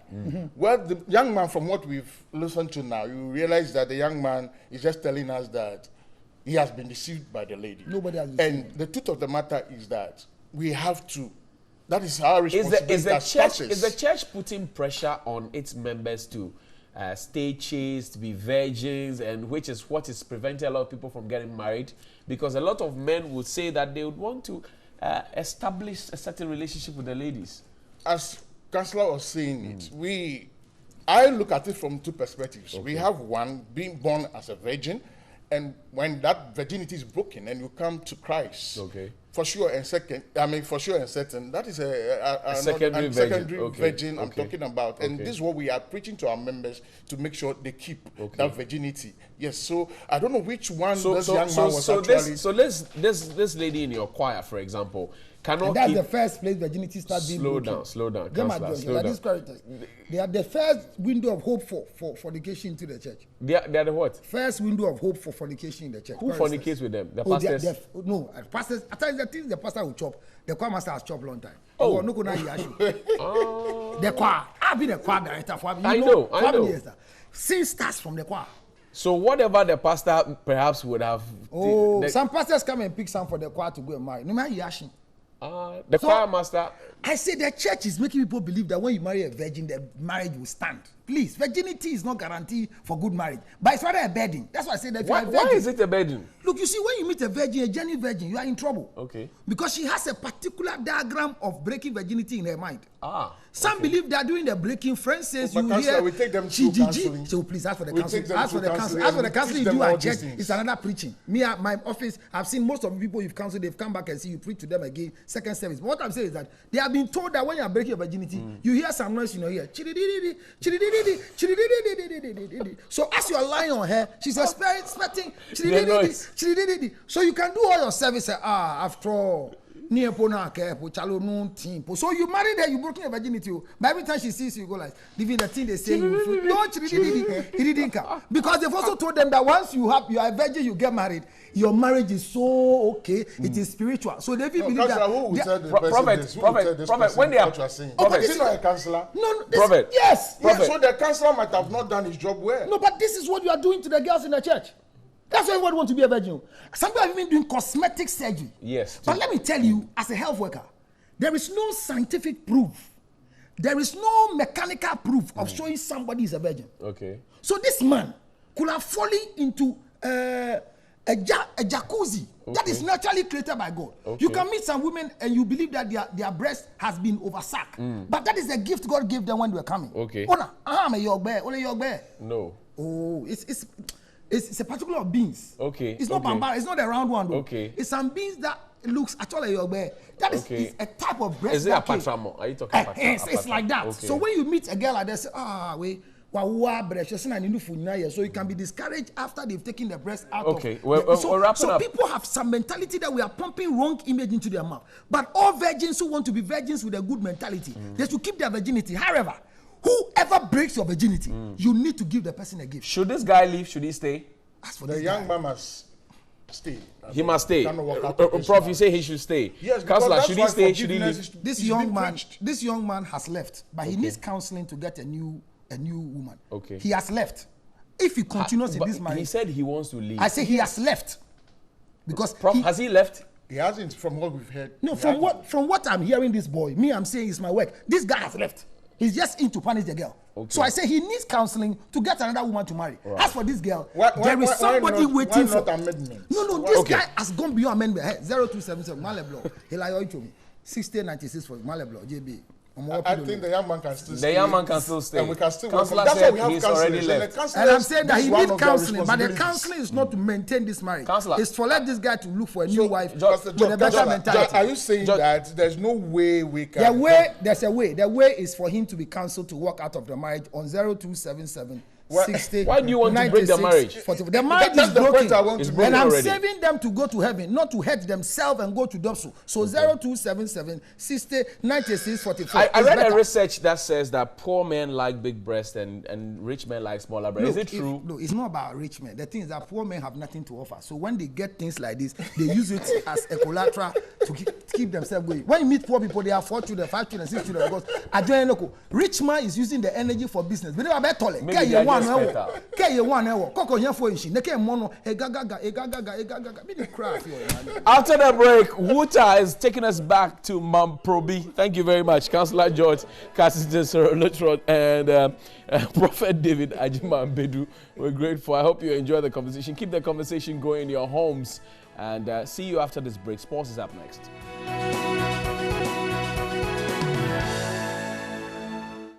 Hello, good morning. It's Sports News Time here on New Day. My name is Yao Ofusulabi. On to our first story. And Ghana has averted a FIFA ban on Thursday when government agreed to stop a court action to dissolve the local federation, while a normalization committee is appointed to ensure that football activities resume in the country. This and a few other decisions were arrived at in a meeting in Switzerland.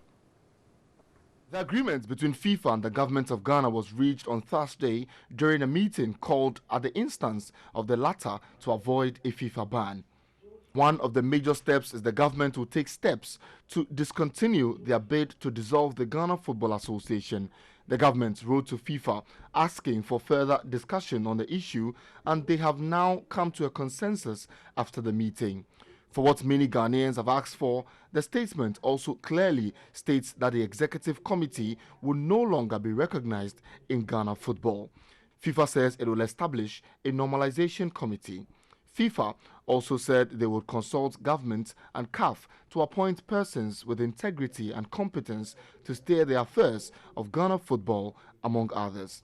Several other measures have been taken to help smoothen the running of Ghana football.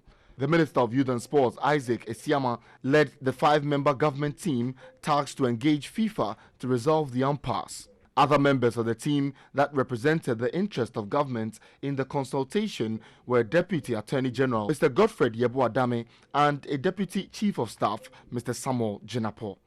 The feeling after the latest development is the football will be back soon. The Ghana Premier League will return, and the various national teams who were in danger of not competing in different international competitions can now mitigate their fears. Also, that's some good news there. FIFA and the government of Ghana will continue the deliberations. But sports journalist Sadiq Adam says the avoidance of a ban was necessary and that football should be back in the coming days. He spoke to my colleague Thierry Nyan on Sports Unlimited last night. Was to get, one, the ESCO removed, and two, to get the registration of the FA. Now, the government will use the clubs and the normalization committee to re-register the association, because once the executive committee has been removed, there will be a congress for an election to be conducted. If there is an election, the government can make an input in essentially what the government requires of the association. If they want to register the association under the National Sports Authority, they can make such an input to the FIFA Normalization Committee and to the clubs. I think that the liquidation will be removed. The government will have to withdraw that matter from court, but the point is that it has essentially achieved whatever it sought to do through other means, and this approach is much more easier and smoother for the government and for the reformation of football. FIFA got what it wants by withdrawing the matter from court and not government interfering with football. And government has also gotten the removal of the executive committee, which is essentially the body that runs the association. And so it's a win-win situation for both parties. There wouldn't be any liquidation again.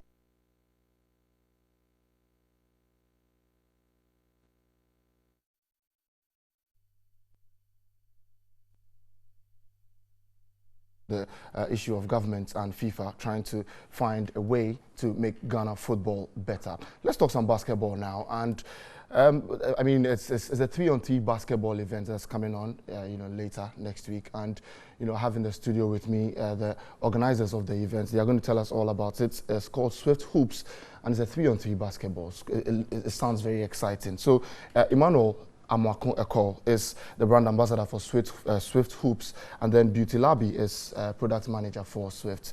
Ladies, gentlemen, you're welcome to New Day. Thank you. Yeah. Beauty, let me just start with you on this one. Now, where and when is the event coming on? Let's just start from there before we come to why you decided to put together a basketball event. Okay, so Swift Hoops is happening on Friday 24th August at the Aviation Social Center, Accra. It's starting from 12 o'clock p.m. sharp. It's going to be fun. So. Well, yeah. so what is the event mainly about? I mean, I know it's about basketball, but what is really the target? What are you looking for? So Swift Hoops is a 3-on-3 basketball competition between teams drawn from various universities across Ghana. And this is just to make investment fun and also have a way to reach our target audience. Of course, they love entertainment, they love sports. And with Swift, all we say is vibe song. It's just about being cool, and it's basketball. It's very energetic. The competitive spirit is very, very high all the time. So that's why we are doing Swift Hoops, just to make sure we engage the students before they go back to school. All right, let me just bring Emmanuel into the conversation. Now, if you do not know, Emmanuel participated in the maiden edition of Swift Hoops and MVP, right?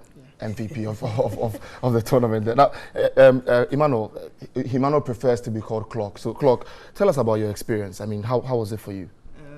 It was a good feeling. I was telling some guys some other day that I didn't plan to play the tournament that day, but when I got to the place and I realized the atmosphere, Charlie, it was a whole lot. So, and it's basketball. So I just joined the team and we played, and God being so good, I played good. I won the final and I won the MVP.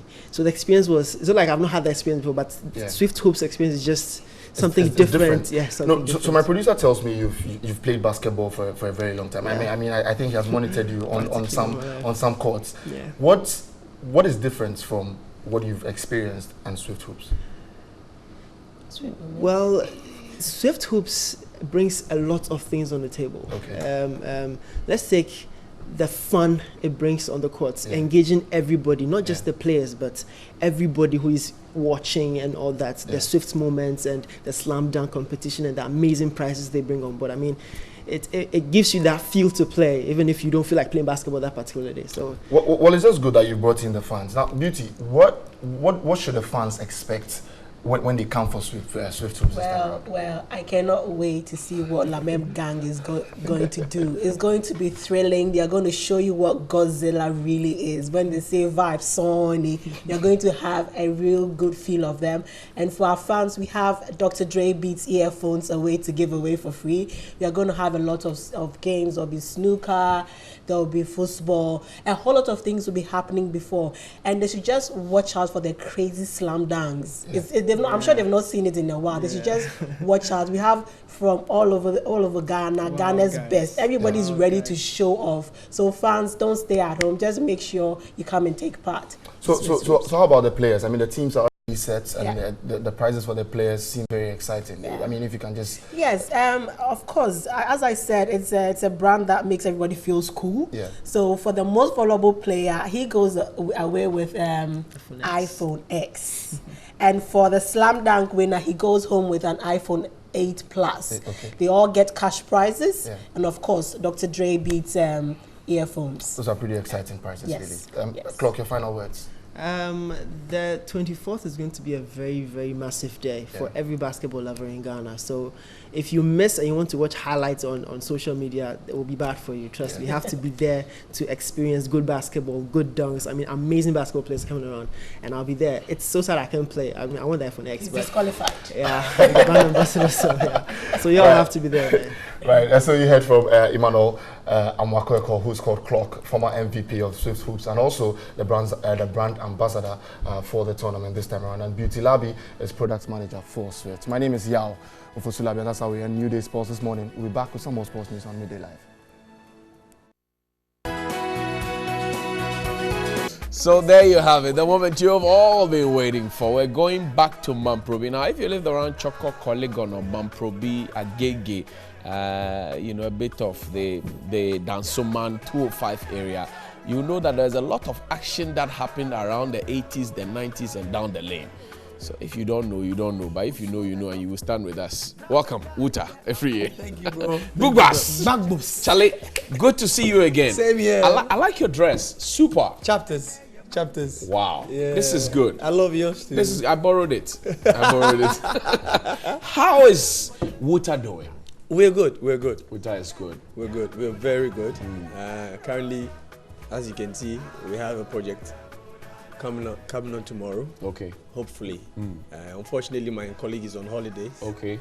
In the States, so I'm taking this on your shoulders. Exactly. Why are you going back to Mamprobi? I can say for a fact that everything I have learned in life, acquired in life, I started. I got everything from Mamprobi. Okay. That set the foundation for what I am today. So it's just nice to go back and then give back to the same people who made me what I am today. So we're going back. It's actually an annual event. Okay. We intend visiting the area every year. Okay. This year, it should be about cleanup. Every year we go, we look at specific issues the area or the neighborhood as a whole is facing, and then we tackle it. And upon the feasibility studies we did, we realized sanitation and then the abuse of some of these drugs being sold in the drug stores, like tramadol and codeine. It was very rife among the youth. So we decided to take it upon ourselves as a group to create awareness, tell them about the dangers involved. Trust me, not all people know about the dangers. I've seen that the social media has been awash with the messages you have put out there. So we're ready for tomorrow. Very ready. What time are we starting tomorrow? I mean, people would think that, well, when winter comes, there will be a lot of music. But beyond that, what else is there? Yes, we're starting at 6 a.m. Okay. JM Pub, formerly, now they call it Washing Bay or Chinese. Right. At 2:05. Right. We're starting from there. We embark on the walk first. After the walk, we come back and do the cleanup. Okay. And I'll be joined with some of my, by some of my colleagues. Okay. Big J Prior, a few of the guys who help me. Okay. To celebrate this. Exactly. Besides, it's homo. Right. We were born in Accra. We are all Gamma Shikmo, Gamma. So tomorrow morning is happening. What do I need to be there? Sorry? What do I need to be there? You just need your sneakers. Gate fee. Oh, Dabi. You just need your sneakers, your shorts or your trousers. You need your shirts. Okay. Just come. We have t-shirts. We'll be giving out t-shirts. Okay. We'll be refreshing all the participants. Okay. And after that, we have sponsors like Awokomi. Okay. Awokomi will be dishing out their kenke. Okay. You know, if you haven't tasted Awokomi, then you've been licking your fingers. Trust me. Oyekokong. Bookbats. Zoom Lion is also supporting as well. Okay. So you're cleaning. We're cleaning and we're walking. Oftentimes when they say celebrities are cleaning, you find that celebrities would go into the gutter digging. People will be out there on the gutter giving them funds. Are you going to be encouraging that while you are digging it out? People are atop the streets and fancying you. That can never happen in Mamprobi. Okay. Trust me, I know my boys. At the president's, I think during the president's inauguration, his inaugural speech, he called on all of us to be citizens and not spectators. Okay. So I don't expect a fan to come and be a spectator, watch me enter the gutter. Once the fellows spearheading the project is in the gutter digging, you should feel comfortable. There's a band in the house, a choir actually. You do a song with them before you go. No problem at all. We want to test your spiritual pulse if you still go to church. We'll test it with the choir there. But then somebody just sent me this one. He says a few weeks ago, I was raving and ranting on social media that the other half of Wuta had gone to pick up an award without you. He didn't even tell you that he was flying out. And he wants a clarity on that one. You want to speak to it? I'd rather we talk about the sanitation and the campaign, the whole project. But the people are interested. I mean, Wuta is the best group from the VGMA. Yes. So your Mokosani. Yes, your matter is the people's matter. I know, right? Once you decide to do this work, you don't own your life anymore. You're responsible. You know, the people will hold you responsible. So I expect some of these questions most of the time. But he was there. Not on his own. Okay. He was there to represent the group. That's all I can say. Is Wuta breaking up? We are still together. You broke up, you came back. Are you breaking up? We are together. Are you on the rocks? Which of the rocks? The energy drink or? No, I'm talking about the rocks, the rough, rugged rock. We are We are still together. Okay. I can tell you for a fact we are still together. Okay. What I say all the time is at the end, good music should win. Okay. The Marleys were forced together. Okay. But when they went separate ways, individually, they gave the world the best of reggae music. Bob Marley, Peter Tosh. Right. And you look at groups like R2Bs and the likes. Moogie's has singles, Payday has singles. So if one Wuta does this and the other does that, I don't think that should fuel anything about breakup. The people are worried. Are you worried as well? That they are worried that... Yeah, I get worried when our fans get worried because they are the consumers we produce. If they are not there, look, we don't for example, you give them Bronya, big banger. We just played it. Everybody likes it. Even the pastors dance to it. Then what? Yes, and music. After AK-47 came Bronya, then we released 2 other songs. Okay. But I'm sure Bronya was too huge. It overshadowed the 2 songs. But music comes with Are you feeling. recording something soon? In fact, that's the advice I give every young musician. You should have material ready all the time. I can produce 2 albums if you ask me. I don't doubt your talent and everything else, but are you bonded like glue together as brothers? Do you both feel a part of the group Wuta that we awarded at the VGMAs? One God, one aim, one destiny. One love. Big up yourself. Okay, so the choir is ready. Which is your favorite church song? Johnny, before I go there, yes, I have to thank Kingsbet Ventures, right, and then Abosokan Online, Zoom Lion and Awokomi, Sokan Online, Zoom Lion and Awokomi for the sponsorship package for hooking you up. So tomorrow morning, 6 a.m. Agege 205 sharp in Mami. Yeah,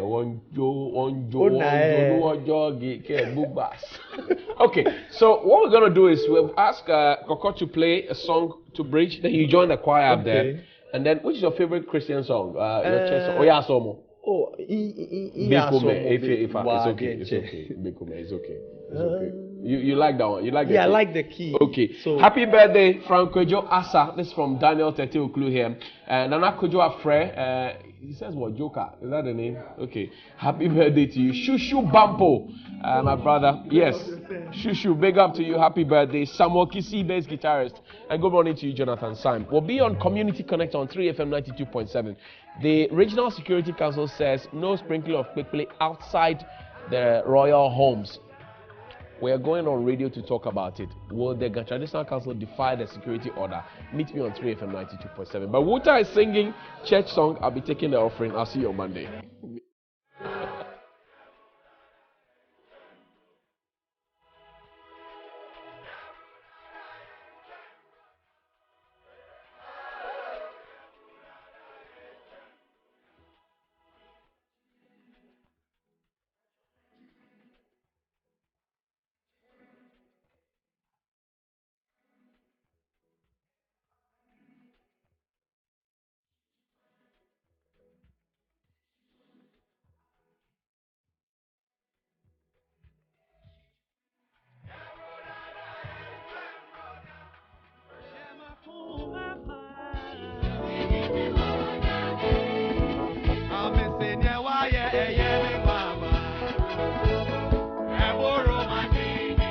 Everybody help me sing.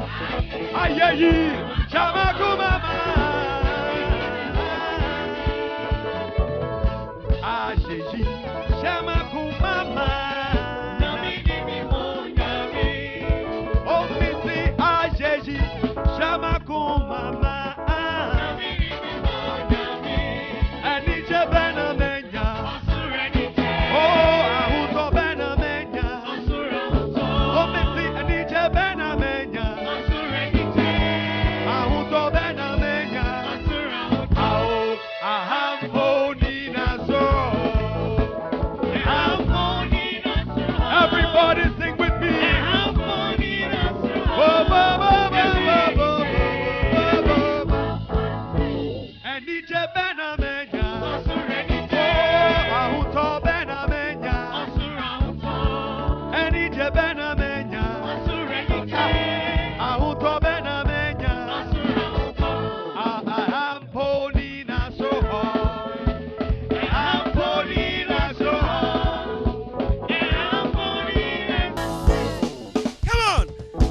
Everybody saw your trumpet. Oh, pa-na-na-na-na-na-na-na. Everybody blow your trumpet. Hey, pa-na-na-na-na-na-na-na. Johnny, Johnny, blow your trumpet. Johnny, blow your trumpet. Happy birthday, Nana Kojo.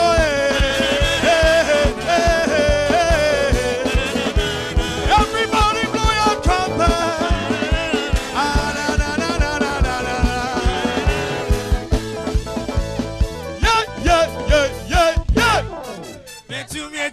Everybody! I'll miss it, Danase. Let's sing together. Danase. Oh, miss it, Pam Shiner, brother Noah. Oh, Pam Yanko, brother